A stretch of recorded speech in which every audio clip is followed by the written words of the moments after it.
আসসালামু আলাইকুম সবাইকে। সবাই একটু কমেন্টে জানিয়ে দাও ভাইয়ার ভয়েস ঠিক মতো শুনতে পাচ্ছ কিনা এবং স্ক্রিনে লেখা ঠিক মতো দেখতে পাচ্ছ কিনা। Okay fine. মুশফিকা জান্নাত বলছো ক্লিয়ার আছে ভাইয়া। পীযূষ মজুমদার বলছো অল ক্লিয়ার আছে। ওকে। তাজমুল ইসলাম, আশিক, খালিদ সবাই বলছো অল ক্লিয়ার আছে। আচ্ছা ঠিক আছে, তাহলে চলো আমরা আজকে আমাদের সেকেন্ড ক্লাসটা স্টার্ট করব, নিউক্লিয়ার ফিজিক্স। আজকে আমরা ঢুকে যাবো ইনশাল্লাহ নিউক্লিয়ার ফিজিক্স অংশে। তার আগে ছোট্ট একটু পরমাণুর মডেল অংশের আলোচনা বাকি আছে, সেটা আমরা সারবো, যেটা বলতে পারো তোমরা কেমিস্ট্রিতেও পড়ছো। তো চলো একটা সাদা পেজ নাও, সেখানে আমরা শুরু করতেছি ইনশাল্লাহ। আমরা গত ক্লাস পর্যন্ত অলরেডি এটা দেখছিলাম না, E is equal to H F. E হচ্ছে কোয়ান্টাম শক্তি, অর্থাৎ যদি আমি আঁকিও, ধরো এটা একটা প্রথম কক্ষপথ, দ্বিতীয় কক্ষপথ, তারপরে হচ্ছে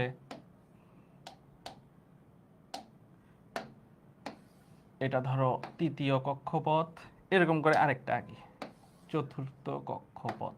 হ্যাঁ ঠিক আছে। তাহলে এখন এখানে যদি কোনো একটা ধরো এটা একটা ইলেকট্রন আছে, এই ইলেকট্রনটা একটা সুনির্দিষ্ট কক্ষপথে ছিল। আমরা কি করলাম, বাইরে থেকে তরঙ্গ মাধ্যমে তাকে এনার্জি দিলাম, তার কাছে ধরো একটা এনার্জি পাঠাইলাম। এনার্জি পাইলে আমরা কি জানি কি হবে, এই ইলেকট্রন আর তার জায়গায় থাকবে না, এই ইলেকট্রন জাম্প করবে। জাম্প করে ধরো সে এই কক্ষপথে চলে আসছে। সে আগে প্রথম কক্ষপথে ছিল, এটা লিখে দিই। আগে সে ছিল ধরো এন আই হচ্ছে, এন আই মিনস আদি কক্ষপথের নাম্বার হচ্ছে 1, পরে 1 2 3 4 চতুর্থ কক্ষপথে ধরে চলে গেছে। শেষ কক্ষপথকে এন এফ দিয়ে আমরা প্রকাশ করি, ফাইনাল যেহেতু এফ, চতুর্থ কক্ষপথে চলে গেছে। তো এই ঘটনাটাতে কি পরিমাণের শক্তি সে গ্রহণ করছে, শোষণ করছে, সেই পরিমাণগুলো আমরা বের করতে পারি কিভাবে, এই সূত্র দ্বারা বের করতে পারি।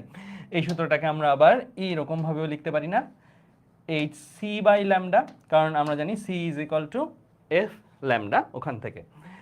এখন এইটার সাথে গত ক্লাসে আমি তোমাদের একটা সূত্র লিখে দিছিলাম, এই সূত্রটা আর এইচ প্রাইম দিয়ে বলছিলাম 1/ni স্কোয়ার বিয়োগ 1/nf স্কোয়ার। এটা কি আদি কক্ষপথের নাম্বার, এটা শেষ কক্ষপথের নাম্বার, আর এটা কি ছিল রিডবার্গের ধ্রুবক। বাট কেমিস্ট্রির যে রিডবার্গের ধ্রুবকটা শিখে আসছো সেটা না বলছিলাম। এটার মানটা কত ছিল, এটার মানটা কত ছিল, আর এইচ প্রাইম শক্তির ফর্মুলায় যে মানটা ছিল গত ক্লাসে দেখাইছি, -2, যখন তুমি প্রথম কক্ষপথের শক্তির জাস্ট ভ্যালুটা বসবে, প্রথম কক্ষপথের শক্তির জাস্ট ভ্যালুটা 2.18 ইন্টু 10⁻⁻18 এত জুল ছিল। ঠিক আছে, বা তোমরা ম্যাথ যখন করছিলে আমার সাথে 13.6 ইলেকট্রন ভোল্ট এভাবেও লেখা যায়। এসআই এককে করলে এটাই ইউজ করব। সাইডে একটু লিখে রাখো, এটা হচ্ছে শক্তির ফর্মুলায়, এটা কি শক্তির ফর্মুলা না, শক্তির ফর্মুলায় এই সূত্রটা আমরা ইউজ করি। ঠিক আছে, আচ্ছা এটার সাথে কেমিস্ট্রির সূত্রটার আমি একটু রিলেশনশিপটা দেখাবো তোমাদেরকে। তো কেমিস্ট্রির সূত্রটাতে আমরা যাইতে চাই, কি করব দেখো, এখানে এইচসি টার্মটা আছে না, HC by lambda is equal to তো এই জিনিসটা, তাই না? তো এখান থেকেই তুমি যদি 1/ল্যামডাটাকে এক পাশে রেখে এইচসি টার্মটাকে ওই পাশে পাঠায় দাও, তাহলে এই পাশে তো অলরেডি আর এইচ প্রাইম ছিলই, এই সিটা নিচে নেমে গেছে। আর এই পাশে এটা 1/ni স্কোয়ার ঠিক যেভাবে ছিল, 1/nf স্কোয়ার ঠিক যেভাবে ছিল সেভাবেই আছে। ওকে, দেখো এই অংশটা, এখানে কি প্রত্যেকটা জিনিসের মান জানি না আমরা, প্রতিটা জিনিসের মানই কিন্তু জানি। 2.18 ইন্টু 10⁻18, এইচ এর ভ্যালু জানি 6.63 ইন্টু 10⁻34, আর সি এর ভ্যালু 3 ইন্টু 10⁻8। এই ভ্যালুগুলো তুমি যদি ক্যালকুলেটরে বসাই হিসাব করো, তুমি ঠিক পেয়ে যাবা কেমিস্ট্রিতে যে রিডবার্গের ধ্রুবকটা তুমি পড়ছো সেটা। আর এইচ অর্থাৎ কেমিস্ট্রি রিডবার্গের ধ্রুবকের ফর্মুলাটা তোমার চলে আসবে। দেখো কেমিস্ট্রির ফর্মুলা কিন্তু এটাই ছিল, তাই না? কেমিস্ট্রির ফর্মুলা কি এটাই ছিল না, এক পাশে ছিল 1/ল্যামডা, রিডবার্গ ধ্রুবক ছিল 1/ni স্কোয়ার ছিল বিয়োগ 1/nf স্কোয়ার। তোমরা হয়তো ni/nf দিয়ে পড়ো নাই, n1 n2 দিয়ে পড়ছো, একই কথা, আদি কক্ষপথ শেষ কক্ষপথ। এইটার মানটা কত ছিল, এই যে এই রিডবার্গের ধ্রুবক যেটা, এইটার মানটা কত ছিল, 1.09678 ইন্টু 10⁻7 পার মিটার। ঠিক আছে, তো এইটা ছিল তোমাদের কেমিস্ট্রির ফর্মুলাটা, তাই না? বুঝতে পারছো? আচ্ছা ভাইয়া মাইনাস হবে, মাইনাস কই গেল কোনটা? আচ্ছা এইখানে তুমি যখন ম্যাথ করবা এখানে জাস্ট ভ্যালুটা বসাই তুমি ম্যাথটা করবা, এই জায়গায় তুমি যখন ম্যাথটা করবা জাস্ট ভ্যালুটা বসাই ম্যাথটা করবা, ঠিক আছে? আচ্ছা এরপর আমি আসি কেমিস্ট্রির এই ফর্মুলাটা, এটাও তোমরা ইউজ করতে পারো, এটাতে কোনো সমস্যা নাই। এখন এই জায়গায় 1/λ এটাকে কিন্তু আমরা একটা টার্ম নিউ বলি, এটার সাথে কি তোমরা পরিচিত? এই জিনিসটার সাথে কি পরিচিত তোমরা? এটা কি এই টার্মটার সাথে পরিচিত কিনা? একজন বলছো ভাইয়া ভুল হইছে 10967 হবে। ভাইয়া তুমি যেটা বলছো সেটা হচ্ছে পার সেন্টিমিটার ইউনিটে, পার সেন্টিমিটার ইউনিটে। এটা হচ্ছে কোন ইউনিটে লিখছি? এটা আমি লিখছি হচ্ছে পার মিটার ইউনিটে, পার মিটার ইউনিটে ভ্যালুটা এটা। আচ্ছা সো আমি এই জায়গায় এই ভ্যালুটার হচ্ছে এইটার টার্মটার পরিচয় হচ্ছে তরঙ্গ সংখ্যা। তরঙ্গ সংখ্যা জিনিসটা কি যারা বুঝি না তাদের জন্য একটু ছোট্ট করে বলি, এই তো একটা তরঙ্গ নাকি, ধরো এখানে একটা আমি তরঙ্গ দিচ্ছি, এটা ধরো একটা তরঙ্গ, ঠিক আছে? এই তরঙ্গটার স্টার্টিং পয়েন্ট এটা। তো আমরা এইগুলোকে কি বলি? তরঙ্গ শীর্ষ বলি, তরঙ্গপাত বলি, এইটা থেকে এই পর্যন্ত ডিসটেন্স মানে একদম বরাবর, এইটাকে আমরা কি একটা তরঙ্গ দৈর্ঘ্য বলি, ছোটবেলার পড়াশোনা। আবার এখান থেকে এটাও সেম একটা তরঙ্গ দৈর্ঘ্য এরকম ভাবে বলি। তো যদি দৈর্ঘ্য সংখ্যা ল্যামডা হয়, ল্যামডা দৈর্ঘ্য সংখ্যায় তরঙ্গ কয়টা পাওয়া যায়? তরঙ্গ কয়টা পাওয়া যায়? তরঙ্গ মিন্স হচ্ছে একদম শুরু থেকে শেষ পর্যন্ত, অর্থাৎ একটা তরঙ্গ শুরু হয়ে যেই দশা থেকে শুরু হয়েছে সেই দশায় আবার সে ফেরত আসছে, মানে কমপ্লিট ফেস কমপ্লিট করছে।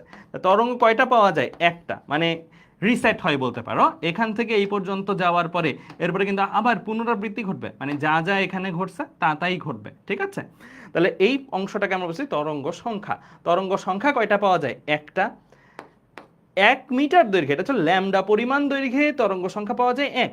তাহলে 1 মিটার পরিমাণ দৈর্ঘ্যে বা একক পরিমাণ দৈর্ঘ্যে তরঙ্গ সংখ্যা কতটুকু পাওয়া যাবে? 1/λ।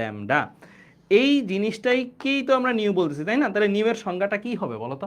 নিউ এর সংজ্ঞাটা হবে প্রতি একক দৈর্ঘ্যে যত সংখ্যক তরঙ্গ পাওয়া যায়। তাই আমরা বের করছি না, 1 মিটার দৈর্ঘ্যে মানে একক দৈর্ঘ্যে যত সংখ্যক তরঙ্গ পাওয়া যায় সেটাকেই আমরা কি বলতেছি? নিউ বা তরঙ্গ সংখ্যা বলতেছি, ঠিক আছে? এটার একক যা সিম্পলি দৈর্ঘ্যের অপোজিট একক হবে, ঠিক আছে? ক্লিয়ার? ওকে ঠিক আছে, তাহলে আমরা এই পর্যন্ত বুঝলাম, এভাবে আমরা করতে পারবো। এখানে যে ভ্যালুগুলো আছে এগুলাই তোমরা লিখে রাখো। এখন ফিজিক্সে যদি ম্যাথ আসে অনেকেরই ডাউট, ভাইয়া আমি এই সূত্রটা দিয়ে করব, মানে এটা দিয়ে করব নাকি এটা দিয়ে করব? অপশন দুইটাই আছে। কেমিস্ট্রিতে আসলে এটাই ব্যবহার করতে সাজেস্ট করবো, কারণ কেমিস্ট্রিতে এই সূত্রটা সেরকম আলাদাভাবে উল্লেখ নাই। কিন্তু ফিজিক্সে তুমি দুইভাবেই করতে পারবা, ঘটনা একই, কোনো পার্থক্য নাই। আচ্ছা তাহলে চলো আমরা এই জিনিসটা কাজে লাগাই। তোমাদেরই পরিচিত কেমিস্ট্রির একটা জিনিস আমি একটু দেখাবো। কেমিস্ট্রি তোমরা অলরেডি এই জিনিসটা করছো, এই জিনিসটার সাথে পরিচিত। Lyman series, Balmer series, Paschen Brackett, Pfund series, এইগুলো সবাই পড়ছো, বাট এখানেও আমাদের ফিজিক্সও একটু করে এই আলোচনাটা লাগবে এমসিকিউর জন্য, দ্যাটস ওয়াই আমি দেখাই দিচ্ছি। আমরা প্রথমত সিরিজটির সব বাদ, আমি তোমাদের জাস্ট সিম্পলি এই জায়গায় তাকানো দরকার নেই, জাস্ট এইখানে তাকাও। এনআই ভ্যালু দেওয়া আছে।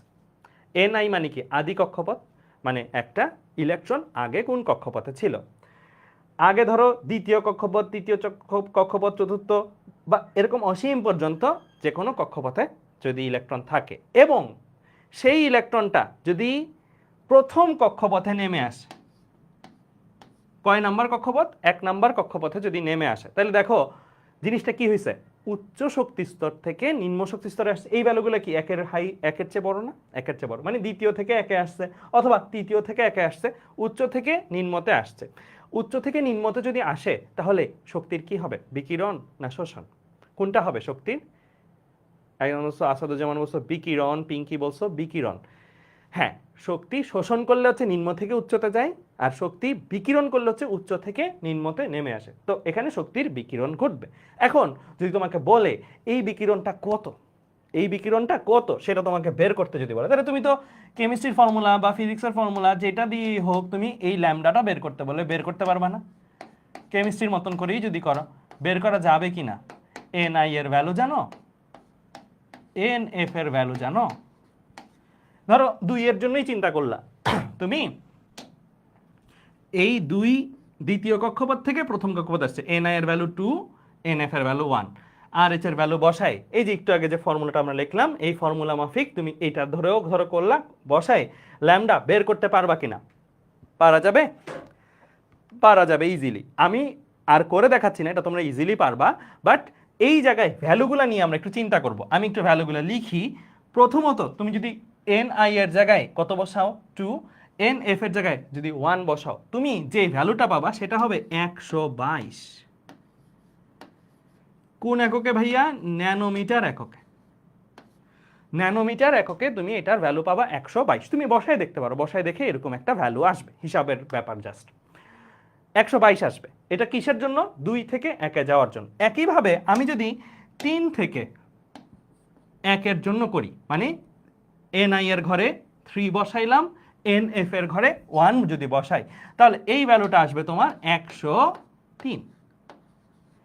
এরকম ভাবে তুমি যদি আবার ধরো এন আই এর ঘরে 4 বসাও, এন এফ এর ঘরে 1 বসাও, তাহলে তুমি যে ভ্যালুটা পাবা এটা হবে 97।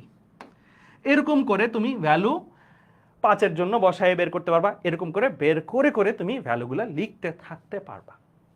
খেয়াল করে দেখো, এই যে ভ্যালুগুলো আমি লিখতেছি এটা কি একটা সংখ্যার সেট না? অনেকগুলো সংখ্যা একটা সেট আকারে আমরা পাচ্ছি।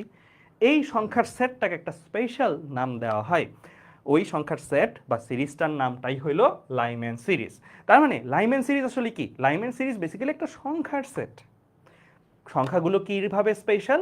সংখ্যাগুলো হচ্ছে ওই সংখ্যাগুলা যেগুলো শুধুমাত্র 1-এর উচ্চতর কক্ষপথ থেকে প্রথম কক্ষপথে ইলেকট্রন স্থানান্তরে যেই তরঙ্গদৈর্ঘ্য বিকিরিত হয় সেই বিকিরিত তরঙ্গদৈর্ঘ্যের মানগুলো নিয়ে গঠিত সংখ্যার সেট।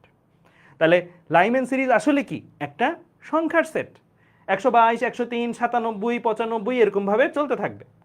এই সংখ্যার সেটটাকে আলাদা একটা নামকরণ আমরা করছি লাইম্যান সিরিজ। তার মানে লাইম্যান সিরিজ একটা জাস্ট সংখ্যার সেট, আর কিছু না। খেয়াল করো আমাদের এই জায়গা থেকে তাহলে জানার জিনিস কি কি? প্রথমত, যত আমি সংখ্যার সেটটাকে ধরো দ্বিতীয় থেকে প্রথমে গেছি 122 পাইছি, তৃতীয় থেকে প্রথমে গেছি 103 পাইছি, চতুর্থ থেকে প্রথমে গেছি 97 পাইছি, এরপরে তুমি যদি হিসাব করতা এটা পাইতা ধরো 95। এরকম করে চলতেই থাকতো কিন্তু, তাই না? নাম্বারগুলো কি বাড়তেছে না কমতেছে? এটা কি বাড়তেছে নাকি কমতেছে বলো? কমতেছে। সো এই তথ্যগুলো মাথায় রাখতে হবে তোমাদের যে আচ্ছা লাইম্যান সিরিজের প্রথম মানটা থেকে দ্বিতীয় মানটা কি কমতেছে। এই তথ্যগুলো ইম্পর্টেন্ট কেন? তোমাকে স্যাররা যখন প্রশ্ন করবে এমনভাবে প্রশ্ন করবে, লাইম্যান সিরিজের তৃতীয় মানটি বের করো, লাইম্যান সিরিজের সর্বোচ্চ মানটি বের করো, লাইম্যান সিরিজের সর্বনিম্ন মানটি বের করো। কয়টা টাইপের প্রশ্ন বললাম? 3টা টাইপের প্রশ্ন। প্রথমে সর্বোচ্চ সর্বনিম্ন মান দেওয়ার জন্য তুমি নিজেই বুঝবা কোন মানটা সর্বোচ্চ, যেই মানটা প্রথমে, রাইট, এইটা হচ্ছে ম্যাক্সিমাম। আর যত তুমি সামনের দিকে যাবা তত তুমি কি মিনিমামের দিকে চলে যাবে। তাহলে প্রথম মানটা সর্বোচ্চ, অর্থাৎ দ্বিতীয় কক্ষপথ থেকে যখন প্রথম কক্ষপথে আসে তখনই লাইম্যান সিরিজের সর্বোচ্চ মানের তরঙ্গদৈর্ঘ্যটা বিকিরিত হয়। এটা একটা ইম্পর্ট্যান্ট তথ্য যেটা মাথায় সেট করে রাখতে হবে। হ্যাঁ, তোমাকে যদি বলে লাইম্যান সিরিজের তৃতীয় মানটা বের করো, আচ্ছা তোমার কাছে তো পরীক্ষা হলে এই টেবিলটা থাকবে না, তুমি প্রতিটা আলাদা আলাদা ভাবে বাইর করে তারপরে 1, 2, 3 তৃতীয় মান 97 এমনি বাইর করতে পারবে না। তোমার জাস্ট পরীক্ষার ডিরেক্ট মাথায় নিয়ে আসতে হবে আচ্ছা তৃতীয় মান আমি কোনটা বের করব, আদি কক্ষপথ কত, শেষ কক্ষপথ কত। আমি তোমাকে আবার প্রশ্নটা বলি, প্রশ্নটা হচ্ছে এরকম, লাইম্যান সিরিজের তৃতীয় মানটি বের করো। ফার্স্ট অফ অল তুমি এগুলা কিভাবে চিন্তা করবা বলি। তোমাকে বলছে কি লাইম্যান সিরিজ, লাইম্যান সিরিজ মানে শেষ কক্ষপথ ফিক্সড, শেষ কক্ষপথ কত 1, এটা ফিক্সড। লাইম্যান মানে NF = 1। বাকি রইল কি আদি কক্ষপথটা লাগবে। আদি কক্ষপথ তোমাকে কোন মানটা বলছে? তোমাকে বলছে তৃতীয় মানটা, তাই না? তোমাকে যদি তৃতীয় মান বলে তাহলে NF তো ফিক্সড, NF যা হবে তৃতীয় মান বলছে তাহলে 3 যোগ হবে। এটা একটা সূত্রের মতনই মনে রাখতে পারো। তৃতীয় মানের জন্য চতুর্থ মান যদি বলতো তাহলে আদি কক্ষপথটা বের করা লাগতো। আদি কক্ষপথ NI = কত, NF এর মান যা যোগ 4, চতুর্থ মান বললে 4, তৃতীয় মান বললে 2। তাহলে দেখো তোমাকে যদি তৃতীয় মান বলে লাইম্যান সিরিজ তাহলে তুমি কি করবা? লাইম্যান মানে NF = 1, আদিটা লাগবে।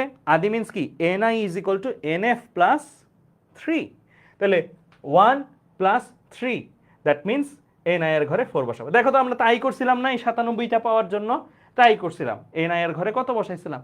4 বসাইছিলাম। এখন এই সূত্রটা কি শুধু লাইম্যানের ক্ষেত্রে প্রযোজ্য? নো, এই সূত্রটা মানে এটা সূত্র না, ঠিক, এটা হচ্ছে টেকনিক। এটা সকল সিরিজগুলোর ক্ষেত্রেই প্রযোজ্য। লাইম্যান, বামার, পার্সচেন, ব্র্যাকেট, ফান যেটাই বলো সবগুলোর জন্যই তুমি এই ফর্মুলাটা ইউজ করতে পারবা। ফর্মুলা মিনস এই টেকনিকটা, ঠিক আছে? তাহলে সর্বোচ্চ মান প্রথমত আমরা বের করলাম, তৃতীয় মান বা যে কোনো তম মান যদি বলে আমরা এই টেকনিক দিয়ে বের করতে পারবো। এনএফ হচ্ছে নাম থেকে আসবে আর এনআইটা হচ্ছে এই সূত্র থেকে আসবে। ওকে, আচ্ছা, এরপরে আসো, প্রশ্ন হবে কি? প্রশ্ন হবে সর্বোচ্চ মানটা বের করো। তো আমি বলছি শুরুর মানটা সবচেয়ে বেশি, পরের মানটা সবচেয়ে কম, লাস্টের মানটা, তো শুরুর মানটা বের করো। শুরুর মান মিনস কি? প্রথম মান। তো জিনিসটা এটাই হয়ে গেল না? এই জিনিসটা যদি জানা থাকে, লাইম্যান বলছে মানে এনএফ ইজ ইকুয়াল টু 1, সর্বোচ্চ বলছে, সর্বোচ্চ বলা মানে প্রথম মানটা। প্রথম মানটা মিনস এনএফ প্লাস 3 না দিয়ে কি দিব? তখন 1 দিব। এনএফ প্লাস 3 না দিয়ে কি দিব? 1 দিব। তৃতীয় মান বললে 3, প্রথম মান বললে 1, আর প্রথম মানই যেহেতু সর্বোচ্চ মান তাই এনএফ প্লাস 1। ওকে, কেন? এবার বলে সর্বনিম্ন মানটা বের করতে বলছে লাইম্যানের। থার্ড ক্যাটাগরির প্রশ্ন, লাইম্যানের সর্বনিম্ন মানটা যদি বের করতে বলে তাহলে Lyman means NF is equal to 1, সর্বনিম্ন বললে তুমি কোনটাতে যাবা? এনআই এর ঘরে কোনটাতে? এনএফ তো ফিক্সড হয়ে গেছে, লাইম্যান বলছে 1, এনআই হচ্ছে ইনফিনিটি। এনআই কত? ইনফিনিটি। কারণ দেখো যত আমি দূরে যাচ্ছিলাম তত মানটা কি হচ্ছিল? কমতেছিল। তাই সবচেয়ে কম মানটা আমি পাবো কিসের জন্য? সবচেয়ে কম মানটা পাবো আমি এনআই এর ঘরে যদি ইনফিনিটি বসাই, অসীম বসে, মানে এই সূত্রে এনআই এর ঘরে অসীম বসালে তুমি সবচেয়ে কম মানটা পাবো। তো এই হচ্ছে ওভারঅল, আমি লাইম্যান সিরিজ দিয়ে বুঝাই দিছি ওভারঅল টেকনিক। একইভাবে তুমি বামার, পার্সচেন, ব্র্যাকেট এগুলোর মানগুলো আমি একটু লিখে দিই কয়েকটা করে। ধরো এখানে না লিখে একবারে আমার কাছে করা আছে, এইখানে চলে যাই। একইভাবে লাইম্যানের জন্য আমরা কি একের অধিক কক্ষপথ থেকে 1 নম্বরে আসছি, এরকম সিরিজ পাইছি। বামারের জন্য 2 এর অধিক কক্ষপথ হতে 2 নম্বরে আসবো, এটাও একটা সিরিজ, এটাও একটা সেট, কোনো পার্থক্য নাই। খালি এটার ডিফাইন হচ্ছে কি, এই সেটটার স্পেশালিটি কি? এই সেটটা হচ্ছে ওই নাম্বারের সেট, ওই তরঙ্গ দৈর্ঘ্যের নাম্বারের সেট, যেই তরঙ্গ দৈর্ঘ্যগুলো পাওয়া যায় কখন? যখন 2 এর অধিক কক্ষপথ হতে 2 নম্বর কক্ষপথে কোনো ইলেকট্রন আসবে, যেই পরিমাণের তরঙ্গ দৈর্ঘ্য বিকিরিত হবে সেই তরঙ্গ দৈর্ঘ্যের মানগুলো নিয়ে গঠিত সেট হচ্ছে বামার সিরিজ। পার্সচেন 3 এর অধিক থেকে 3 এ আসবে, ব্র্যাকেট 4 এর অধিক থেকে 4 এ আসবে, ফান্ড 5 এর অধিক থেকে 5 আসবে। তোমাদের জাস্ট মাথায় সেট করে ফেলতে হবে এই জিনিসটাই, যে Lyman means NF is equal to 1, Balmer means NF is equal to 2, Paschen means NF is equal to 3, Brackett means NF is equal to 4, আর Pfund means NF is equal to 5। এই জিনিসগুলাই just মুখস্থ করে ফেলতে হবে। আরেকটা জিনিস এমসিকিউর জন্য লাগে, এগুলো কি আফটার অল একটা তরঙ্গ দৈর্ঘ্য, তাই না? তরঙ্গ দৈর্ঘ্য আমরা জানি স্পেকট্রামে এক একটা রেঞ্জে বা এক একটা এক্সট্রা হইতে পারে, অতি বেগুনি রশ্মি হইতে পারে, দৃশ্যমান আলো হইতে পারে। তো এইগুলো, এই তরঙ্গ দৈর্ঘ্যগুলো কোন স্পেকট্রামের কোন অংশে পড়ছে? এই মানগুলা অতি বেগুনি রেঞ্জে, এই মানগুলো দৃশ্যমান রেঞ্জে, তারপরে আবার পার্সচেনের ক্ষেত্রে মানগুলো অবলোহিত রেঞ্জে, পরের যতগুলো আছে পার্সচেন, ব্র্যাকেট, ফান্ড এগুলো সবগুলোই অবলোহিত রেঞ্জে। তো এইগুলা এমসিকিউর জন্য ইম্পর্টেন্ট, তোমাদের এই পার্টটা মুখস্থ করে ফেলতে হবে। সহজ কথায় এই টেবিলটা যদি কেউ মাথায় রাখে তাহলে তার আর কিছু লাগবে না। হ্যাঁ, ঠিক আছে, ওকে। তাহলে আমরা এই জিনিসগুলো ইনশাল্লাহ করতে পারবো, ঠিক আছে? তাহলে আমরা এই পর্যন্ত যদি করতে পারি, কিছু ম্যাথ করি, ম্যাথ করলে আমাদের আইডিয়া আরো ক্লিয়ার হয়ে যাবে। চলো শুরু করি আমরা এইটা দিয়ে। কি বলছে এখানে? বলছে লাইম্যান সিরিজ নাম শুনলেই বলবো কি বুঝে গেছি, এনএফ ইজ ইকুয়াল টু কত? 1। তৃতীয় তরঙ্গ দৈর্ঘ্যের মান বের করতে বলছে। তৃতীয় তরঙ্গ দৈর্ঘ্য, তাহলে আমার এনআইটা দরকার সূত্রের জন্য, কারণ সূত্র আলটিমেটলি কোনটা? 1/λ is equal to R H 1/ni square বিয়োগ 1/nf স্কোয়ার। সো আমি আর এইচ এর ভ্যালু, এনআই এর ভ্যালু, এনএফ এর ভ্যালু জানলেই কাজ করে ফেলতে পারবো, তাই না?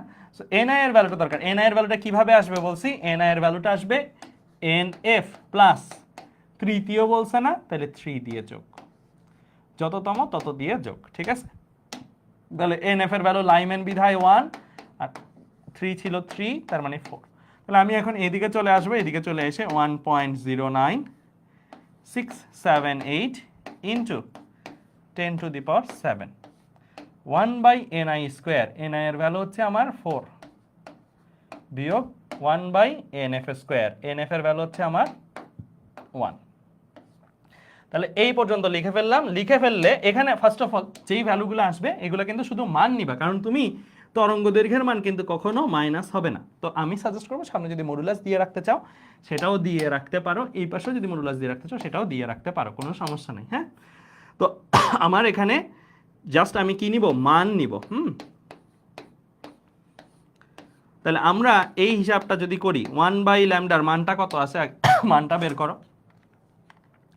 1.09678 ইন্টু 10⁻7 ইন্টু 1/4 স্কোয়ার মিনস 16 বিয়োগ 1/1, তাহলে আসছে 1.09678 ইন্টু 10�7, এরপর থেকে আসছে 1/16 বিয়োগ 1, তাহলে আসছে আমার এখানে এরকম -102382312.5 এরকম কিছু আসছে। আমার ল্যামডা লাগবে, সো ল্যামডা তুমি মাইনাসটাকে জাস্ট অমিট করে এটাকে ইনভার্স করে দাও, তাহলে 1/ভ্যালু আসছে কত, 9.72 ইন্টু 10⁻8 এত মিটার। যেহেতু আমি সব এসআই এককে করছি তাহলে এটা মিটারেই আসবে। ক্লিয়ার, বুঝতে পারছো? আমি বলতে পারো এখানে মাইনাসের তাৎপর্যটা কি, ভাই মাইনাসটা এখানে বিকিরণ না শোষণ এই পার্টগুলো বোঝায়। তো বলো দেখি এটা বিকিরণ না শোষণ? এটা কি ইলেকট্রন শোষণ করছে নাকি বিকিরণ করছে? এটা বিকিরণ করছে, সো মাইনাসটা আসলে বিকিরণ ইন্ডিকেট করতেছে। সো আমি বলবো যে মাইনাসটা আসলে প্যারা খাওয়া দরকার নেই, নিবাই না। মাইনাস দেখেও সিদ্ধান্ত নেওয়া দরকার নেই শোষণ না বিকিরণ, বরং তুমি এইভাবেই সিদ্ধান্ত নিবা, আচ্ছা উচ্চ শক্তি স্তর থেকে নিম্ন শক্তি স্তরে আসছে, উচ্চ থেকে নিম্নতে আসলে মানে যে আগে 4-এ ছিল পরে 1-এ আসছে, তাহলে কি বিকিরণ হবে, দ্যাটস ওয়াই বিকিরণ, তো বিকিরিত তরঙ্গ দৈর্ঘ্য।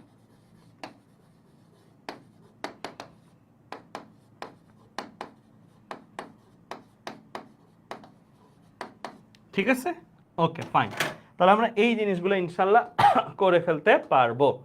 আচ্ছা, এরপরে আসি আরেকটা ম্যাথ। এই ম্যাথটা সবাই একটু করি, চলো আমরা সবাই এই ম্যাথটা একটু করি।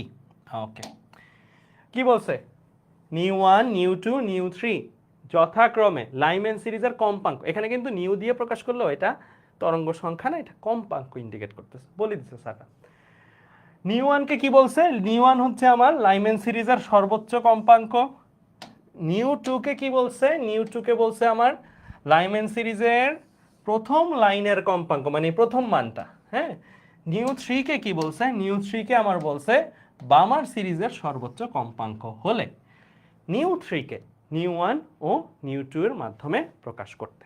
ঠিক আছে, তিনটা জিনিস আলাদা আলাদা জিনিস, তিনটাকে আমার নিজেদের মধ্যে রিলেশনশিপটা প্রকাশ করতে হবে। তো প্রথমে আমি নিউ 1 নিয়ে কাজ করি। হ্যাঁ, সো নিউ 1 জিনিসটা আসলে কি, নিউ 1 জিনিসটা হচ্ছে লাইম্যান সিরিজের সর্বোচ্চ কম্পাঙ্ক। Lyman series means N F decided হয়ে গেল 1, এন আই কত,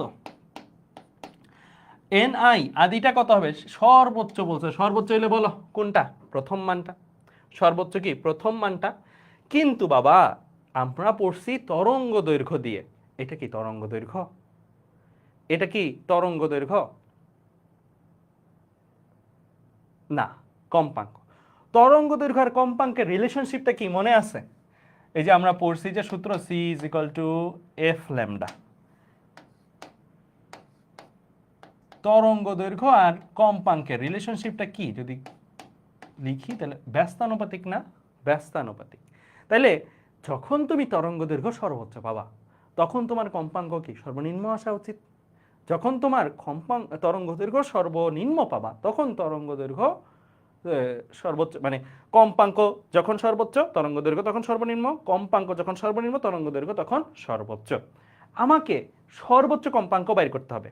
আমি সর্বোচ্চ তরঙ্গ দৈর্ঘ্যের জন্য শিখছি প্রথম মান, তাহলে সর্বোচ্চ কম্পাঙ্কের জন্য কি কোনটা নিতে হবে, যেটা তরঙ্গ দৈর্ঘ্যের জন্য সর্বনিম্ন মান ছিল, তরঙ্গ দৈর্ঘ্যের জন্য সর্বনিম্ন মান কোনটা, তরঙ্গ দৈর্ঘ্যের জন্য সর্বনিম্ন মান হচ্ছে অসীমেরটা।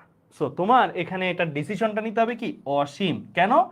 তুমি তরঙ্গ দৈর্ঘ্যের সর্বনিম্ন মানটা চিন্তা করতেছো আসলে, কারণ কম্পাঙ্কের সর্বোচ্চ মান তখনই পাওয়া যাবে যখন তরঙ্গ দৈর্ঘ্যের সর্বনিম্ন মান হচ্ছে। সো এই জায়গায় ভুল করা যাবে না। অনেক ক্ষেত্রে আমরা হ্রাসে থাকি, দ্রুত করতে যে খেয়াল করি না কম্পাঙ্ক বলছে নাকি তরঙ্গ দৈর্ঘ্য বলছে। আমি এই জিনিসগুলো মনে রাখতাম কিভাবে, আমার দুইটা সেপারেটলি মনে রাখার দরকার নাই, আমি শুধু তরঙ্গ দৈর্ঘ্যটা মনে রাখবো, কখন তরঙ্গ দৈর্ঘ্য সর্বোচ্চ, কখন তরঙ্গ দৈর্ঘ্য সর্বনিম্ন।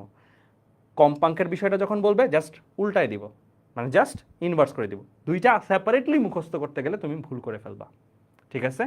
সো আমি কিন্তু এই ম্যাথটা করার সময় আমি খেয়াল করছি যে আচ্ছা তরঙ্গ দৈর্ঘ্য সর্বনিম্ন লাগবে, তরঙ্গ দৈর্ঘ্য সর্বনিম্ন কখন, আমি কম্পাঙ্ক চিন্তাই করিনি, প্রথমেই আগে চিন্তা করছি সর্বোচ্চ কম্পাঙ্ক, তার মানে সর্বনিম্ন তরঙ্গ দৈর্ঘ্য, সর্বনিম্ন তরঙ্গ দৈর্ঘ্য কখন, এখন। ওকে, আচ্ছা তাহলে আমরা এখন এই জায়গায় যদি হিসাব করি, হিসাব করলে আমার কি আসবে 1 বাই, আচ্ছা নিউ দিয়ে হিসাব করি,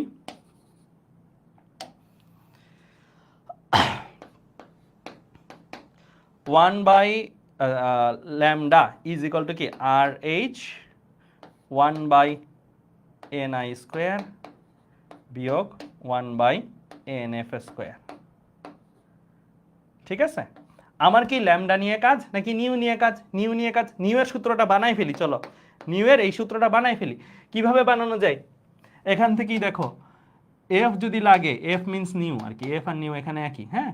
এফ যদি লাগে, এফ ইজ ইকুয়াল টু কি আসবে সি বাই ল্যামডা না? তো এখানে উভয় সাইডে সি দিয়ে গুণ দিয়ে দাও, সি দিয়ে গুণ দিয়ে দাও,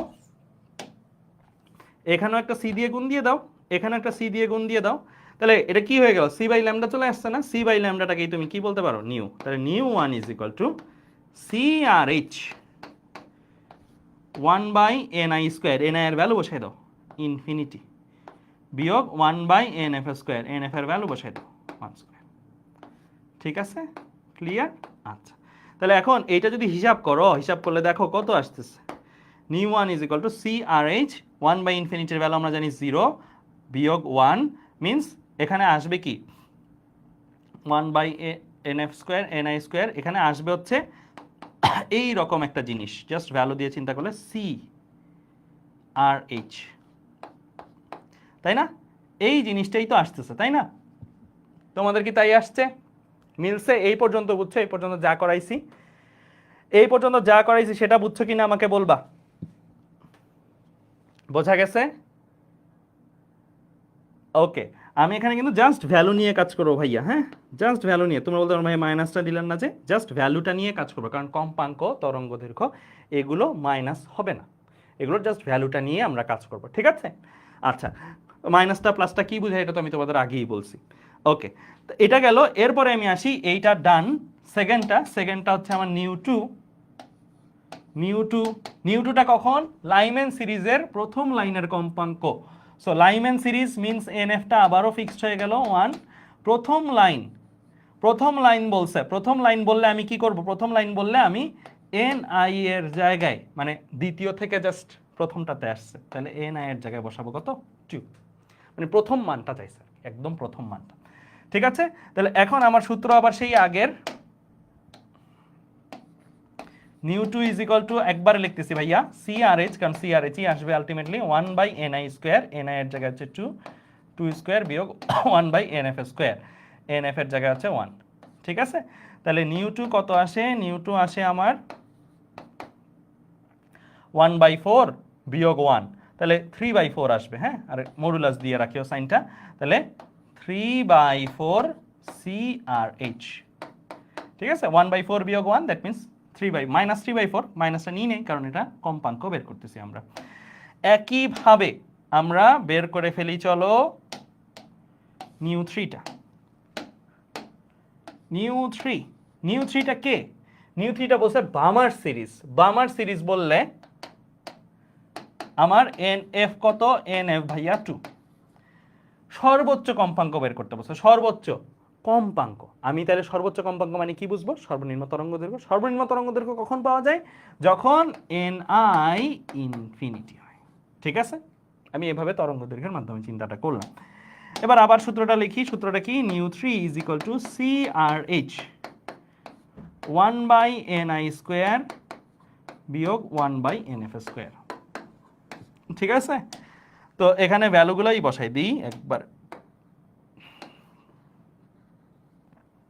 ভ্যালুগুলা কত? ভ্যালুগুলো হচ্ছে ni এর ভ্যালু হচ্ছে ইনফিনিটি স্কোয়ার, আর এটা হচ্ছে 2 ইনফিনিটি স্কোয়ারকে ইনফিনিটি বলতে পারি। তাহলে আলটিমেটলি এখানে মডুলাস দাও, তাহলে নিউ 3 আসে কত? নিউ 3 আসে CRH, এটা আসবে 0 মাইনাস 1/4, মাইনাস তো নিব না তাই শুধু 1/4। হ্যাঁ, তো 1/4 CRH কেমন? এখন আমার জাস্ট রিলেট করতে হবে, মানে এর সাথে এর সম্পর্কটা বের করতে হবে। ঠিক আছে, খেয়াল করো, আমি 1/4 টার্মটাকে কি এইভাবে লিখতে পারি, 1 বিয়োগ 3/4 লিখতে পারি। কারণ আমি কেন এইভাবে লিখলাম, কারণ আমার এখানে সহগ হচ্ছে কত 1, এখানে সহগ হচ্ছে কত 3/4। হ্যাঁ, সো আমি এই দুইটাকে আনতে চাচ্ছি, সো এটা একটা উপায় হতে পারে, বা তুমি যে কোনোভাবে করো একই রকমই আসবে। আর CRH যেটা থাকতো, CRH সেটা সেই রকমই থাকলো। তাহলে এখন সুবিধাটা হইল কি, আমি এই জিনিসটাকে CRH গুণ দিয়ে দিলাম 1 এর সাথে, তাহলে CRH বিয়োগ দেখি 3/4 CRH। তাহলে বাম পাশে আমার কি ছিল, নিউ 3 ছিল, নিউ 3 ইজ ইকুয়াল টু এই জিনিসটা আসছে। তাহলে নিউ 3 কে আমরা কি বলতে পারি, এইটা আসলে কে, নিউ 1, রাইট? এইটা আসলে কে, এই পুরো 3/4 CRH, এটা আসলে কি নিউ 2। তাহলে এই হচ্ছে তোমার রিলেশনশিপ, এই হচ্ছে তোমার রিলেশনশিপ। একদম বলছে ভাইয়া সি আসলো কেন ভাইয়া, এটা কি? এটা হচ্ছে কম্পাঙ্ক। আমরা সূত্র শিখছিলাম মেইনলি এটা, আমরা 1/λ ইজ ইকুয়াল টু, মানে নীল কালার দিয়ে যতটুকু লেখা আছে, আমি সি দিয়ে গুণ দিছি কেন, আমার কম্পাঙ্কে যাওয়া লাগতো, আমার ম্যাথটা হচ্ছে কম্পাঙ্কের। সো আমি সূত্র শিখছি তরঙ্গ দৈর্ঘ্য দিয়ে, এটাকে কম্পাঙ্কে নিছি। কিভাবে নিছি? কারণ আমি জানি কম্পাঙ্ক is equal to C by তরঙ্গ দৈর্ঘ্য। সো আমি যদি 1/λ আমার এখানে অলরেডি ছিলই, আমি যদি বোথ সাইডে সি দিয়ে গুণ দিই, তাহলে c/λ বাম পাশে আসে, আর c/λটাকে কিন্তু আমি কম্পাঙ্ক বলে ফেলতে পারি। বুঝছো? ক্লিয়ার? ভাইয়া ইলেকট্রন যেখানে আসবে সেটা এন ফাইনাল কোনটা, ইলেকট্রন যেখানে যাবে সেটা হচ্ছে NF, মানে এন ফাইনাল। ইলেকট্রন যেখান থেকে যাবে সেটা হচ্ছে আদিটা। সো তুমি এভাবে মনে রাখো না, NI, আই এর ফুল টার্মটা কি, ইনিশিয়াল, ইনিশিয়াল মিন্স আদি। NF, এফ এর ফুল টার্মটা কি, ফাইনাল, ফাইনাল মিন্স শেষ, যেখানে যাচ্ছে। ঠিক আছে, ওকে ফাইন, তাহলে আমরা এই পর্যন্ত বুঝে গেলাম। এবার টুকটাক কিছু কেমিস্ট্রির পড়া, আমরা আইসোটোপ, আইসোটোন, আইসোবার, আইসোমার এই টার্মগুলো জানি, একটু রিক্যাপ করব ছোট্ট করে, যেহেতু ফিজিক্সেও আছে, এটা ফিজিক্সেও এটা এমসিকিউ রূপে আসতে পারে। আমি এভাবে মনে রাখতাম আইসোটোপ, আমি মনে হয় তোমরা সবাইও এভাবেই মনে রাখছো, কেমিস্ট্রিতেও এভাবেই পড়ায় স্যাররা। সো আইসোটোপ, আইসোটোন, এগুলো আলটিমেটলি কি, দুইটা পরমাণু, দুইটা পরমাণুর মধ্যে যদি কোনো একটা জায়গায় সিমিলারিটিস থাকে, তাহলে ওই দুইটা পরমাণুকে পরস্পর পরের হয়তো আইসোটোপ, আইসোটোন, আইসোবার বা আইসোমার বলবো। দ্যাট মিনস কিছু সিমিলারিটিস থাকবে, কিছু ডিসিমিলারিটিস থাকবে দুইটা পরমাণুর মধ্যে। সো যদি দুইটা পরমাণুর প্রোটন সংখ্যা, আমরা জেড দিয়ে কি বুঝাই, প্রোটন, প্রোটন সংখ্যা সেম হয়, বাট ভর সংখ্যা, নিউট্রন সংখ্যা আলাদা হয়। যেমন কি, যে এখানে দেখো কোবাল্টের ক্ষেত্রে 27, প্রোটন সংখ্যা সেম, ভর সংখ্যা আলাদা। তাহলে এইটাকে, এই স্যাম্পলটাকে, এই স্যাম্পলের কি বলবো আমরা, আইসোটোপ বলবো। সো আমি এভাবে মনে রাখতাম, আইসোটোপ, পিপি একটা ভাব আছে, দ্যাট মিনস প্রোটন, মানে আইসোটোপ তখনই হবে একজন আরেকজনের যখন তাদের মধ্যকার প্রোটন সংখ্যা সেম। আবার একইভাবে আইসোটোন কারা কিভাবে হয়, আইসোটোন এন একটা ভাব আছে, এটাকে আমরা বলতো নিউট্রন। নিউট্রন যদি সেম হয় দুইটা স্যাম্পলের, তাহলে এরা পরস্পরের কি হিসেবে বিবেচিত হবে, আইসোটোন হিসেবে বিবেচিত হবে। এই যে দেখো এখানে 14-7, কারণ নিউট্রন কেমনে বের করে, ভর সংখ্যাকে পারমাণবিক সংখ্যা দিয়ে ভাগ দিয়ে, 14-7 নিউট্রন সংখ্যা হচ্ছে ওর 7, এখানে 15-8 নিউট্রন সংখ্যা হচ্ছে 7, এরও নিউট্রন সংখ্যা 7, এরও নিউট্রন সংখ্যা, তাহলে পরস্পরের আইসোটোন। আইসোবার, বি মানে ভর একটা ভাব আছে, সো ভর সংখ্যা সেম, ভর সংখ্যা সেম, ভর সেম না কিন্তু ভর সংখ্যা সেম। ভর সংখ্যা আর ভর দুইটা কিন্তু এক জিনিস না, আলাদা জিনিস, এটা আমরা এই চ্যাপ্টারের লাস্টে যে দেখব। তাহলে এখানে দেখা হয়েছে 32, তাহলে এরা পরস্পরের আইসোবার। তাহলে আইসোমার কি, তিনোটা জিনিসই সেম, এ জেড এন, মানে আইডেন্টিক্যালি দেখলে কোনো পার্থক্য পাবা না, but energy level difference, excited state বা এখানে দেখো স্টার বা অন্য কোনো সিম্বল থাকতে পারে।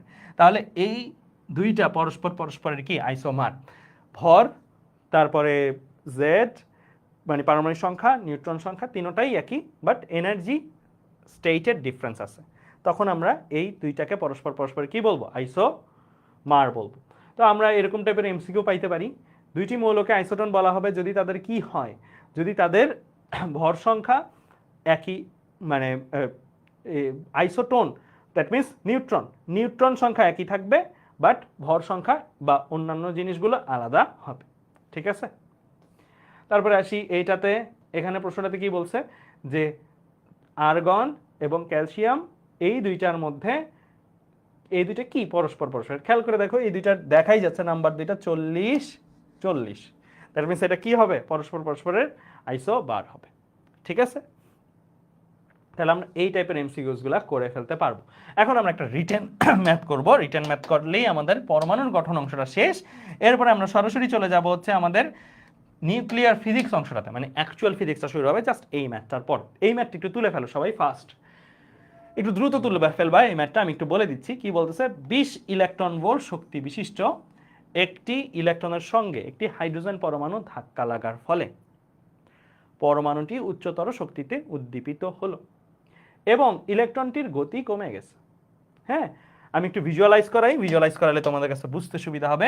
ধরো এখানে একটা পরমাণু আছে,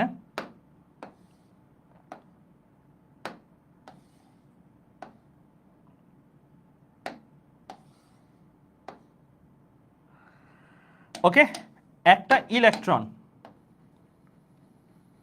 আছে। তো এই ইলেকট্রনটা কি করতেছিল, 20 ইলেকট্রন ভোল্ট শক্তি নিয়ে, 20 ইলেকট্রন ভোল্ট এগুলো কিসের মান, শক্তির মান।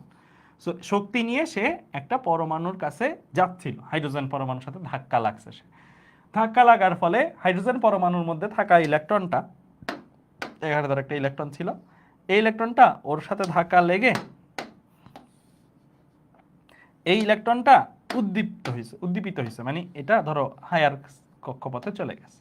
ওকে, এইটাই বলতেছে এই পর্যন্ত।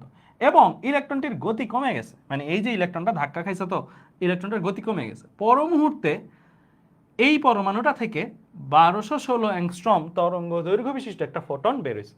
আমি তোমাদের গত ক্লাসেই বলছিলাম, একটা ইলেকট্রন মানে এই যে হাইড্রোজেন পরমাণুর ইলেকট্রনটা, যেটাকে আমি গোলাপ মেজেন্টা কালার দিয়ে দিছি, এইটা কি পার্মানেন্টলি চলে যাবে নিম্ন থেকে উচ্চ কক্ষপথে? জীবনেও না। এটা কিভাবে, এটা কি সাময়িক একটা সময়ের জন্য যাবে, খুব সামান্য একটা সময়ের জন্য সে কিন্তু নিম্ন থেকে উচ্চ কক্ষপথে গেছে। এরপরে সে কি হবে, এরপরে সে উচ্চ থেকে নিম্নতে আবার ফেরত চলে আসবে না? মানে সাময়িক একটা স্টেটে সে উপরে গেছে, এরপরে ফেরত চলে আসবে। এই ফেরত যখন চলে আসবে তখন আবার কি হবে, এই যে সে যখন আবার ফেরত চলে আসছে, ফেরত চলে আসার ফলে সে কি তার এনার্জিটা রাইখে দিবে, যে এনার্জিটা সে পাইছিল না, সেই এনার্জিটা সে কি বিকিরণ করবে। তাই ঘটছে বলছে। 1216 অ্যাংস্ট্রম, এটাকে একটা তরঙ্গ দৈর্ঘ্যের, মানে একটা দৈর্ঘ্যের একক, 10⁻⁻10 মিটার তরঙ্গ দৈর্ঘ্য বিশিষ্ট একটা ফোটন সে বাইরে বের করে ফেলছে। এই ঘটনাটা ঘটছে। ঠিক আছে, ইলেকট্রন থেকে এনার্জি পাইছিল, উপরে উঠছিল, আবার যখন নেমে গেছে এনার্জি রিলিজ করে দিছে ফোটন হিসেবে। ধাক্কা লাগার পর ইলেকট্রনটির গতিবেগ কত বের করতে বলছে। মানে এই যে লাল কালার দিয়ে আমি যে বাইরের ইলেকট্রনটা দিছিলাম, ধাক্কা তো সে খাইছে, এনার্জি তো সে লস করছে, তার গতিবেগটা কত, মানে তার বেগটা কত, এটা জানতে চাইছে। ম্যাথটা ক্লিয়ার? ম্যাথের ভিজুয়ালাইজেশনটা করতে পারতেছো, মানে কিভাবে জিনিসটা, ঘটনাটা কি ঘটছে, ভিজুয়ালি জিনিসটা বুঝতে পারছো যে ঘটনাটা কি। তাহলে তোমার হাফ কাজ শেষ। তুমি যদি ভিজুয়ালি জিনিসটা বুঝতে পারো ঘটনাটা কি ঘটছে, তোমার হাফ কাজ শেষ। তোমার কাছে জানতে চাইছে বেসিক্যালি ও ধাক্কা খাওয়ার পরে, ও ধরো লেটস সে ও যাবে সোজাই, তো আমি একটু এখানে এরকম করে দিলাম, ও ধাক্কা লাগার ফলে ও কত বেগ নিয়ে চলে যাচ্ছে, এটা তোমার কাছে জানতে চাইছে। ঠিক আছে, ওকে। তাহলে আমরা এই ম্যাথটা যদি করতে চাই, খেয়াল করো, ফার্স্ট অফ অল যেই ইলেকট্রনটা ধাক্কা খাইলো, মানে বাইরে থেকে এসে, সেই ইলেকট্রনটার কি দেওয়া আছে, এটা একটা শক্তির ভ্যালু দেওয়া আছে, তাই না? সো এই শক্তির ভ্যালুটা আমরা একটু হিসাব করি। এটা তো শক্তির ভ্যালু দেওয়া আছে, এই ইলেকট্রনটার এটা হচ্ছে আদি শক্তি, তাই না? এটা হচ্ছে কি ইলেকট্রনটির আদি শক্তি। কেমন, এই আদি শক্তিটা কত দেওয়া, 20 ইলেকট্রন ভোল্ট। 20 ইলেকট্রন ভোল্টটা আমরা যদি একটু, আমরা যেহেতু ম্যাথগুলো এসআই এককে করতে চাই, এসআই এককে নিই। এসআই একক কীভাবে নেয়, 20 × 1.6 × 10⁻⁻19, তাহলে আমার এটা কিসে চলে আসবে, জুলে চলে আসবে। তো জুলে দেখি আমরা কত আসে, 20 ইন্টু 1.6 ইন্টু 10⁻⁻19 আমার আসতেছে 3.2 ইন্টু 10⁻⁻18। জাস্ট আমি কিছুই করি নাই, একক কনভার্সন করছি।